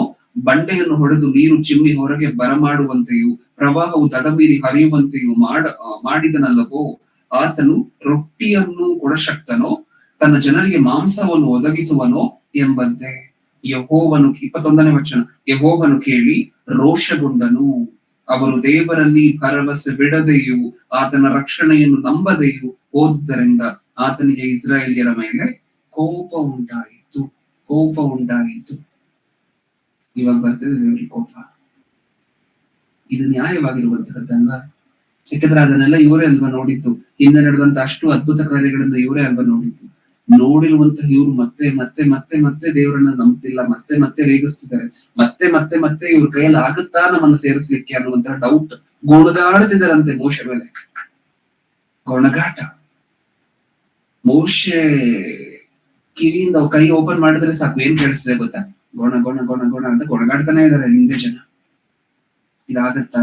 ನಾವಲ್ಲೇ ಚೆನ್ನಾಗಿದ್ದೀವಿ, ಇಲ್ಲಿ ಕರ್ಕೊಂಡ್ ಬಂದ್ಬಿಟ್ಟು ನಮ್ಮನ್ನು ಸಾಯಿಸ್ಬೇಕು ಅಂತ. ಈ ದೇವ್ರಿಗೂ ಕೈಯಲ್ಲಾಗೋದಿಲ್ಲ ಇದನ್ನೆಲ್ಲ ಮಾಡ್ಲಿಕ್ಕೆ. ಈ ಮೋಶೆಗೂ ತಲೆ ಇಲ್ಲ, ದೇವ್ರ ಮಾತನ್ನ ನಂಬ್ಕೊಂಡು ನಮ್ಮನ್ನೆಲ್ಲ ಕರ್ಕೊಂಡ್ ಬಂದ ಅಂತ ಗೊಣಗಾಡ್ತಿದಾರಂತೆ. ಇವಾಗ ಬರ್ತಿದೆ ದೇವ್ರಿಗೆ ಕೋಪ. ದೇವ್ರಿಗೆ ಕೋಪ ಬಂದ್ರು ಎಷ್ಟೊತ್ತಿರುತ್ತೆ ಅಂತ ಹೇಳಿ ಈಗಾಗ್ಲೇ ಮಾತಾಡ್ಕೊಂಡಿದೀವಿ. ಎಷ್ಟೊತ್ತಿರುತ್ತೆ? ಕೀರ್ತನೆಗಳು 30ನೇ ಅಧ್ಯಾಯ 5ನೇ ವಚನ 35. ನಾನು 2 ನಿಮಿಷ ಮುಗಿಸ್ಕೊಳ್ಳೋಣ. ಆತನ ಕೋಪವು ಕ್ಷಣ ಮಾತ್ರವೇ, ಆತನ ಅನುಗ್ರಹವೋ ಜೀವಮಾನವೆಲ್ಲ ಇರುವುದು. ಇದನ್ನೊಂದ್ಸರಿ ತೆಗೆದು ಯಾವಾಗ್ಲಾದ್ರೂ ಕೋಪ ಬಂದ್ರೆ ಈ ವಚನವನ್ನ ಒಂದ್ಸರಿ ತೆಗೆದು ಓದಿ. ದೇವರ ಕೋಪಕ್ಕೂ ನಮ್ಮ ಕೋಪಕ್ಕೂ ಇರುವಂತಹ ವ್ಯತ್ಯಾಸ ಏನು ಅಂದ್ರೆ ಇದೆ. ಆತನ ಕೋಪವು ಕ್ಷಣ ಮಾತ್ರವೇ, ಪಟ್ ಅಂತ ತಣ್ಣಗಾಗತ್ತೆ. ಮತ್ತೆ ನಾನಾಗ್ಲೇ ಹೇಳಿದೆ 1 ಗಂಟೆ. ಸಾರಿ ಅಣ್ಣ, ಯಾವುದು? ಕೀರ್ತನೆಗಳು 30ನೇ ಅಧ್ಯಾಯ 5ನೇ ವಚನ. ಓಕೆ. 1 ಗಂಟೆ ಕಂಟಿನ್ಯೂ ಆಗಿ ದೇವ್ರಿಗೆ ಕೋಪ ಬಂದ್ರೆ ಭೂಮಿ ಮೇಲೆ ಒಬ್ರು ಜೀವಂತವಾಗಿರುವುದಿಲ್ಲ. ಆದ್ರೆ ದೇವ್ರು ಬರುವಂತ ಕೋಪ ಸೆಕೆಂಡ್ಗಳಲ್ಲೇ ಮತ್ತೆ ತಣ್ಣಗಾಗುತ್ತೆ. 3 ಸೆಕೆಂಡ್ ಕೋಪ ಬಂದ್ರೆ ಮತ್ತೆ ತಣ್ಣಗಾಗುತ್ತೆ. ಕೋಪ ಬರುವುದಕ್ಕಿಂತ ಮುಂಚೆ ದೀರ್ಘ ಶಾಂತಿ ಇರುತ್ತೆ. ಆಮೇಲೆ ಯಾವಾಗ್ಲೋ ಅಪರೂಪಕ್ಕೆ ಒಂದ್ಸರಿ ಕೋಪ ಬಂದ್ರೆ ಆ ಕೋಪ ಪಟ್ಟಂತ ತಣ್ಣಗಾಗುತ್ತೆ. ಆತರ ಕೋಪ ಬರ್ತಿದ್ಯಾ ನಮ್ಗೆ? ಆತರ ಕೋಪ ಬರ್ತಿದ್ಯಾ? ನಮಗ್ ಬರ್ತಿರುವಂತ ಕೋಪಕ್ಕೆ ಮುಂಚೆ ದೀರ್ಘ ಶಾಂತಿ ಇಲ್ಲ, ಕೋಪ ಬಂದ ನಂತರ ಮತ್ತೆ ಆ ಕೋಪ ತಣ್ಣಗಾಗುವಂತದ್ದು ಇಲ್ಲ. ಅದೆರಡೂ ಇಲ್ಲದೆ ಇರುವಂತಹದ್ದಲ್ವ ತಪ್ಪು. ಆತನ ಕೋಪವು ಕ್ಷಣ ಮಾತ್ರವೇ, ಆತನ ಅನುಗ್ರಹವು ಜೀವಮಾನವೆಲ್ಲ ಇರುವುದು. ಅನುಗ್ರಹ ಮಾತ್ರ ಜೀವನ ಪೂರ್ತಿ ಇರುತ್ತಂತೆ, ಕೋಪ ಮಾತ್ರ ಕ್ಷಣ ಮಾತ್ರ ಅಂತೆ. ನಮ್ಮಲ್ಲಿ ಇದೆಯಾ ಈ ಗುಣ? ನಮ್ಮಲ್ಲಿ ಈ ಗುಣ ಇದೆಯಾ? ಯೆಶಾಯನ ಗ್ರಂಥ 57ನೇ ಅಧ್ಯಾಯ. ಒಂದ್ ವೇಳೆ ದೇವ್ರಿಗೆ ಯಾವಾಗ್ಲೂ ಕೋಪ ಇದ್ರೆ ಹೆಂಗಿರ್ತಾ ಇತ್ತು ಪರಿಸ್ಥಿತಿ? ಯೆಶಾಯನ ಗ್ರಂಥ 57ನೇ ಅಧ್ಯಾಯ 16ನೇ ವಚನ. 57:16. ನಾನು ಸರ್ವ ನಾನು ಸರ್ವದ ವ್ಯಾಜ್ಯವಾಡೆನು ಕಡೆಯ ತನಕ ಕೋಪಿಸಿಕೊಳ್ಳುವೆನು. ಹೀಗೆ ಮಾಡಿದರೆ ಮನುಷ್ಯನ ಆತ್ಮವು ನಾನು ಸೃಷ್ಟಿಸಿದ ಜೀವವು ನನ್ನಿಂದ ಕುಂದಿ ಹೋದವು. ಏನರ್ಥ ಆಯ್ತು? ನನ್ನ ಜನರು ಲಾಭ. ನಾನು ಸರ್ವದಾ ವ್ಯಾಜ್ಯವಾಡೆನು. ನಾನು ಯಾವಾಗ್ಲೂ ಫೈಟ್ ಮಾಡುವಂತವನಲ್ಲ. ದೇವ್ರು ಹೇಳ್ಕೊಳ್ತಿರುವಂತ ನಾನು ಯಾವಾಗ್ಲೂ ಫೈಟ್ ಮಾಡುವಂತವನಲ್ಲ. ನಾನು ಸರ್ವದಾ ವ್ಯಾಜ್ಯವಾಡೆನು, ಕಡೆಯ ತನಕ ಕೋಪಿಸಿಕೊಳ್ಳೆನು. ಕಡೆಯ ತನಕ ಕೋಪಿಸಿಕೊಳ್ಳೆನು ಅಂದ್ರೆ ಕೋಪಿಸ್ಕೊಳ್ಳೋದಿಲ್ಲ, ಕೊನೆಯವರೆಗೂ ಕೋಪಿಸ್ಕೊಳ್ಳೋದಿಲ್ಲ. ನೆಕ್ಸ್ಟ್, ಹೀಗೆ ಮಾಡಿದರೆ, ಒಂದ್ ವೇಳೆ ನಾನು ಕೋಪಿಸ್ಕೊಂಡ್ರೆ, ಹೀಗೆ ಮಾಡಿದರೆ ಮನುಷ್ಯಾತ್ಮವು ನಾನು ಸೃಷ್ಟಿಸಿದ ಜೀವವು ನನ್ನಿಂದ ಕುಂದಿ ಹೋದವು. ಹೊಡ್ಗೋಗ್ಬಿಟ್ರೆ ನೀವು ಮಕ್ಳ, ನನ್ಗೆ ಯಾವಾಗ್ಲೂ ಕೋಪ ಇದ್ರೆ ನೀವು ಹೊಡ್ಗೋಗ್ಬಿಡ್ತೀರಾ, ಸುಟ್ಟು ಹೋಗ್ಬಿಡ್ತೀರಾ. ಹೌದಾ? ಯಾವಾಗ್ಲೋ ಒಂದ್ಸರಿ ಕೋಪ ಬಂದ್ರೆ 3,000 ಜನ ಔಟ್, 1,00,000 ಜನ ಔಟ್ ಭೂಮಿ ಮೇಲೆ. ಇನ್ ಯಾವಾಗ್ಲೂ ಕೋಪ ಬಂದ್ರೆ ದೇವರಿಗೆ ಒಬ್ರು ಇರೋದಿಲ್ಲ ಅಲ್ಲ ಭೂಮಿ ಮೇಲೆ. ಅದಕ್ಕೆ ಹೇಳ್ತಿದ್ದಾರೆ, ನೀವು ಸುಟ್ಟು ಹೋಗ್ಬಿಡ್ತೀರಾ ನನಗೆ ಕೋಪ ಬಂದ್ರೆ. ಯಾವಾಗ್ಲೂ ನಿಮ್ಮಲ್ಲೂ ಅದೇ ಗುಣ ಇರ್ಬೇಕು ಮಕ್ಕಳ ಅಂತ ದೇವ್ರು ಕೋರ್ಕೊಳ್ತಿದ್ದಾರೆ. ಇರುತ್ತಾ ಇನ್ಮೇಲೆ? ಕೋಪ ಅನ್ನುವಂತಹದ್ದು ಒಂದು ಬಲವಾಗಿರುವಂತಹ ಆಯುಧ ಅಂತ ಹೇಳಿ ಮಾತಾಡ್ಕೊಂಡಿದ್ವಿ. ಆ ಕೋಪವನ್ನ ನೀವು ಚೆನ್ನಾಗಿ ಉಪಯೋಗ ಮಾಡ್ಕೋಬಹುದು. ರಕ್ಷಣೆಗೋಸ್ಕರ ಉಪಯೋಗ ಮಾಡ್ಕೋಬಹುದು, ನೀವು ಕಾಪಾಡ್ಕೊಳ್ಲಿಕ್ಕೋಸ್ಕರ ಉಪಯೋಗ ಮಾಡ್ಕೋಬಹುದು. ಆ ಕೋಪವನ್ನ ನಿಮ್ಮ ಮಕ್ಕಳಿಗೆ ನೀವು ಬುದ್ಧಿ ಕಲಿಸ್ಲಿಕ್ಕೋಸ್ಕರ ಉಪಯೋಗ ಮಾಡ್ಕೋಬಹುದು. ದೇವರು ಹೇಗೆ ತಮ್ಮ ಮಕ್ಕಳಿಗೆ ಬುದ್ಧಿ ಕಲಿಸ್ಲಿಕ್ಕೋಸ್ಕರ ಕೋಪವನ್ನು ಉಪಯೋಗ ಮಾಡ್ಕೊಂಡ್ರು, ಅದೇ ರೀತಿ ನೀವು ನಿಮ್ಮ ಮಕ್ಕಳಿಗೆ ಕೋಪವನ್ನ ಉಪಯೋಗ ಮಾಡ್ಕೋಬಹುದು ಬುದ್ಧಿ ಕಲಿಸ್ಲಿಕ್ಕೋಸ್ಕರ. ಮತ್ತೆ ಮಕ್ಕಳಿಗೆ ಕೋಪ ಮಾಡ್ಕೋಬಹುದು ಅಂತ ಯಾವಾಗ್ಲೂ ಕತ್ತೆ, ನಾಯಿ, ಬಡವ ಅಂತ ಹೇಳಿ ಬೈಬಾರ್ದು. ಮತ್ತೆ ಯಾವಾಗ್ಲೂ ತಲೆ ಮೇಲೆ ಹೊಡಿ ಈ ಕೆಲಸಗಳನ್ನೆಲ್ಲ ಮಾಡಬಾರ್ದು. ಯಾವಾಗ್ಲೋ ಒಂದ್ಸರಿ ದೇವರಿಗೆ ಮಕ್ಕಳ ಮೇಲೆ ಕೋಪ ಬಂದ್ರು ಸಹ ಹೇಳಿ ಹೇಳಿ ಹೇಳಿ ಹೇಳಿ ಮತ್ತೆ ಮತ್ತೆ ಮತ್ತೆ ಮತ್ತೆ ಕೇಳ್ತಿಲ್ಲ ಅಂದ್ರೆ ಅವಾಗ ಕೋಪ ಬರ್ತಾ ಇತ್ತು. ಅವಾಗ್ಲೇ ನಿಮಗೂ ಸಹ ನಿಮ್ಮ ಮಕ್ಕಳ ಮೇಲೆ ಕೋಪ ಬರ್ಬೇಕು. ಯಾವಾಗ್ಲೂ ಪ್ರೀತಿ ಪೂರ್ವಕವಾಗಿ ಹೇಳ್ಬೇಕು. ಅವ್ರು ಮತ್ತೆ ಮತ್ತೆ ಕೇಳದೆ ಅದೇ ತಪ್ಪನ್ನು ಮಾಡ್ತಿರ್ಬೇಕಾದ್ರೆ ಯಾವಾಗ್ಲೋ ಒಂದ್ಸತಿ ಅಪರೂಪಕ್ಕೆ ಅವರಿಗೆ ಭಯವನ್ನ ತೋರಿಸುವಂತಹ ಕೋಪ ಬರುವಂತಹದ್ರಲ್ಲಿ ನ್ಯಾಯ ಇದೆ. ನಮ್ಮ ಕುಟುಂಬದ ರಕ್ಷಣೆಯ ನಿಮಿತ್ತ ಕೋಪ ಬರುವಂತಹದ್ರಲ್ಲಿ ನ್ಯಾಯ ಇದೆ. ಬೇರೆ ವಿಚಾರಗಳಿಗೆ ಕೋಪ ಬಂದರೆ ಅದು ಅನ್ಯಾಯವಾಗಿರುವಂತಹ ಕೋಪ. ಕೋಪ ಬರುವುದಕ್ಕಿಂತ ಮುಂಚೆ ದೀರ್ಘ ಶಾಂತಿ ಇರ್ಬೇಕು. ಕೋಪ ಬಂದ ನಂತರ ಕ್ಷಣ ಮಾತ್ರದಲ್ಲಿ ತಣ್ಣಗಾಗ್ಬೇಕು. ಹಿಂಗಿರ್ಬೇಕು ಕೋಪ ಅನ್ನುವಂಥದ್ದು. ಅವಾಗ ಅದು ನಿಮ್ಗೊಂದು ಆಯುಧ. ಇಲ್ಲ ಅಂದ್ರೆ ಕೋಪ ಅನ್ನುವಂತಹದ್ದು ಪಾಪ ಮಾಡಿಸುತ್ತೆ. ಖಂಡಿತವಾಗ್ಲೂ ಪಾಪ ಮಾಡಿಸುತ್ತೆ. ಅನ್ಯಾಯವಾಗಿರುವಂತಹ ಕೋಪ ಪಾಪನೇ. ಆ ಅನ್ಯಾಯವಾಗಿರುವಂತಹ ಕೋಪ ಇನ್ನೂ ದೊಡ್ಡ ದೊಡ್ಡ ಪಾಪಗಳನ್ನು ಮಾಡಿಸುತ್ತೆ. ನೆನ್ಪಿಟ್ಕೊಂಡಿರ್ತೀವ. ಈಗ ನಾವು ಆಲೋಚನೆ ಮಾಡಿರುವಂತಹ ಇಷ್ಟನ್ನು ಸಹ. ಓಕೆ, ಕಣ್ಮುಚ್ಚಿ ಪ್ರಾರ್ಥನೆ ಮಾಡಿ ಮುಗಿಸ್ಕೊಂಡು. ನೀತಿಯುಳ್ಳ ಲೋಕದಲ್ಲಿರುವ ನಮ್ಮ ತಂದೆ, ಅಪ್ಪ, ನಮ್ಗೆ ಕೋಪದ ಬಗ್ಗೆ ಒಂದು ಸಂದೇಶವನ್ನ ನೀವು ಕೊಡ್ತಾ ಸತ್ಯವೇದದಲ್ಲಿ ಆ ಕೋಪ ಯಾವಾಗ ಮಾಡ್ಕೋಬೇಕು ಅಂತ ಬರ್ಸಿದ್ದೀರಾ. ಕೋಪ ಮಾಡ್ಕೊಳ್ಳುವುದಕ್ಕಿಂತ ಮುಂಚೆ ದೀರ್ಘ ಶಾಂತಿ ಇರ್ಬೇಕು ಅಂತ ಬರ್ಸಿದ್ದೀರಾ. ಕೋಪ ಬಂದ ತಕ್ಷಣ ಮತ್ತೆ ಕ್ಷಣ ಮಾತ್ರದಲ್ಲಿ ತಣ್ಣಗಾಗ್ಬೇಕು ಅಂತ ಬರ್ಸಿದ್ದೀರಾ. ಯಾವುದು ನ್ಯಾಯವಾಗಿರುವಂತಹ ಕೋಪ, ಯಾವುದು ಅನ್ಯಾಯವಾಗಿರುವಂತಹ ಕೋಪ ಅಂತ ಬರ್ಸಿದ್ದೀರಾ. ಪ್ರಪಂಚದಲ್ಲಿ ನಾವ್ ಎಲ್ಲಿ ಹೋದ್ರೂ ಸಹ ಇಷ್ಟು ಡೀಪ್ ಆಗಿ, ಇಷ್ಟು ನೀಟ್ ಆಗಿ ಎಲ್ಲಾ ಪಾಯಿಂಟ್ಸ್ ಸಹ ಒಂದೂ ಸಹ ಮಿಸ್ ಮಾಡದಂತ ಈ ರೀತಿಯಾಗಿ ಬರ್ಸಿರುವಂತಹ ಗ್ರಂಥ ನಮಗೆ ಸಿಕ್ಕೋದೇ ಇಲ್ಲ ತಂದೆ. ಧನ್ಯವಾದಗಳು, ಕೃತಜ್ಞತೆಗಳು ಇದನ್ನು ನೀವು ನಮ್ಗೆ ಕೊಟ್ಟಿರುವುದಕ್ಕೋಸ್ಕರ. ನೀವು ಕೋಪ ಅನ್ನುವಂತಹದನ್ನ ಒಂದು ಆಯುಧವಾಗಿ ಬಳಕೆ ಮಾಡ್ಕೋಬಹುದು ಅನ್ನುವಂತಹದನ್ನ ತೋರಿಸಿದ್ದೀರ ತಂದೆ. ಅದನ್ನ ಬಳಕೆ ಮಾಡಿಕೊಂಡು ಕುಟುಂಬಗಳಲ್ಲಿ ಮಕ್ಕಳನ್ನ ದಾರಿ ತರುವಲ್ಲಿ ಅಥವಾ ಕುಟುಂಬದ ಸಂರಕ್ಷಣೆಗೋಸ್ಕರ ಆ ಕೋಪ ಬಳಕೆ ಆಗ್ಬೋದು ಅಂತ ಹೇಳಿ ನೋಡಿದ್ದೀವಿ ತಂದೆ. ಅದನ್ನ ಹಾಗೆ ಮಾತ್ರ ಬಳಕೆ ಮಾಡ್ಕೊಳ್ಳುವಂತೆ, ಕೋಪ ಬರುವುದಕ್ಕಿಂತ ಮುಂಚೆ ದೀರ್ಘ ಶಾಂತಿ ಇರುವಂತೆ, ನಮ್ಮನ್ನ ನಾವು ನಮ್ಮ ಜೀವನಗಳನ್ನು ರೂಪಿಸ್ಕೊಳ್ಳುವಂತೆ ನಮ್ಗೆ ಬೇಕಾಗಿರುವಂತಹ ಬಲವನ್ನ, ಶಕ್ತಿಯನ್ನು ಕೊಟ್ಟು ನಡೆಸಿ. ಚಿಕ್ಕ ಮಾತಂದ್ರೂ ಸಹ ನಾವು ಸಹಿಸ್ಕೊಳ್ಳೋದಿಲ್ಲ. ನಿಮಗೆ ನಿಮ್ಮ ಮಕ್ಕಳು ಎಷ್ಟು ರೇಗಿಸಿದ್ರು ಸಹ, ಎಷ್ಟು ಕೋಪ ಬರ್ಸಿದ್ರು ಸಹ ಮತ್ತೆ ಮತ್ತೆ ಮತ್ತೆ ಮತ್ತೆ ದೀರ್ಘ ಶಾಂತಿಯನ್ನು ಪ್ರದರ್ಶಿಸಿ ಅಪರೂಪಕ್ಕೆ ಯಾವಾಗ್ಲೂ ಒಂದ್ಸರಿ ಕೋಪ ಮಾಡ್ಕೊಂಡಂತಹ ನೋಡಿದೀವಿ ತಂದೆ. ನಿಮ್ಮ ಕೋಪಕ್ಕೆ ನ್ಯಾಯ ಇದೆ. ಯಾಕಂದ್ರೆ ಭೂಮಿಯ ಮೇಲೆ ಇರುವಂತಹ ಪ್ರತಿಯೊಬ್ಬೊಬ್ಬರೂ ಸಹ ನೀವ್ ಕೊಟ್ಟಿರುವಂತಹ ಸೌಲಭ್ಯಗಳು, ನೀವ್ ಕೊಟ್ಟಿರುವಂತಹ ಸವಲತ್ತುಗಳನ್ನ ಅನುಭವಿಸ್ತಾ ನಿಮ್ಮ ವಿರುದ್ಧವಾಗಿ ಮತ್ತೆ ಮತ್ತೆ ಮತ್ತೆ ನಿಂತ್ಕೊಂಡಾಗ ನಿಮಗೆ ಬರುವಂತಹ ಕೋಪ ನ್ಯಾಯವಾಗಿದೆ ತಂದೆ. ಆದ್ರೆ ನಮ್ಮನ್ನ ಯಾರಾದ್ರೂ ಒಂದು ಮಾತು, ಚಿಕ್ಕ ಮಾತು ಅಂದ ತಕ್ಷಣ ನಾವು ಗಲಭೆಗೋ ಜಗಳಕ್ಕೋ ಇಳಿತಿದ್ದೇವೆ ಅಂತ ಹೇಳಿದ್ರೆ ಅದು ನಮ್ಮ ತಪ್ಪು, ಅದು ಪಾಪ ಅಂತ ಹೇಳಿ ಅರ್ಥ ಮಾಡ್ಕೊಂಡಿದ್ದೀವಿ. ಈ ಕೋಪ ನ್ಯಾಯವಾಗಿರುವಂತಹದ್ದಲ್ಲ ಅಂತ ಅರ್ಥ ಮಾಡ್ಕೊಂಡಿದ್ದೀವಿ. ಆಲೋಚನೆ ಮಾಡಿರುವಂತಹ ಪಾಠವನ್ನು ನಮ್ಮ ಜೀವನಗಳಲ್ಲಿ ಅಳವಡಿಸಿಕೊಳ್ಳಬೇಕಾಗಿರುವಂತಹ ಬಲವನ್ನು, ಶಕ್ತಿಯನ್ನು, ಜ್ಞಾನವನ್ನು ಕೊಟ್ಟು ನಡೆಸಿ. ತಂದೆ ಕೇಳಿರುವಂತಹ ಪ್ರತಿಯೊಬ್ಬೊಬ್ಬರನ್ನು ಸಹ ಆತ್ಮಕ್ಕೆ ಸಂಬಂಧಪಟ್ಟಿರುವಂತಹ ಆಶೀರ್ವಾದಗಳಿಂದ ಆಶೀರ್ವದಿಸಿ, ಅವ್ರು ಕೇಳ್ತಿರುವಂತಹ ಸಂದೇಶಗಳನ್ನ ಅವರ ಜೀವನದಲ್ಲಿ ಉಪಯೋಗ ಮಾಡ್ಕೊಳ್ಳಲಿಕ್ಕೆ ಅವ್ರಿಗೆ ಬೇಕಾಗಿರುವಂತಹ ಅವಕಾಶಗಳನ್ನು ಕೊಟ್ಟು ನಡೆಸಿದಂತೆ.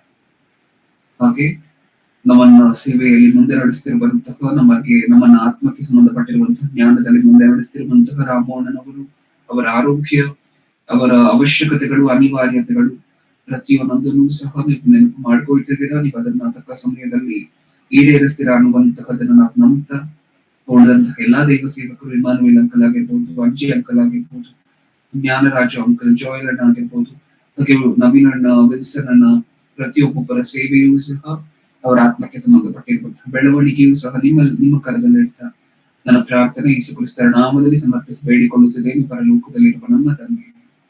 ಆಮೆನ್.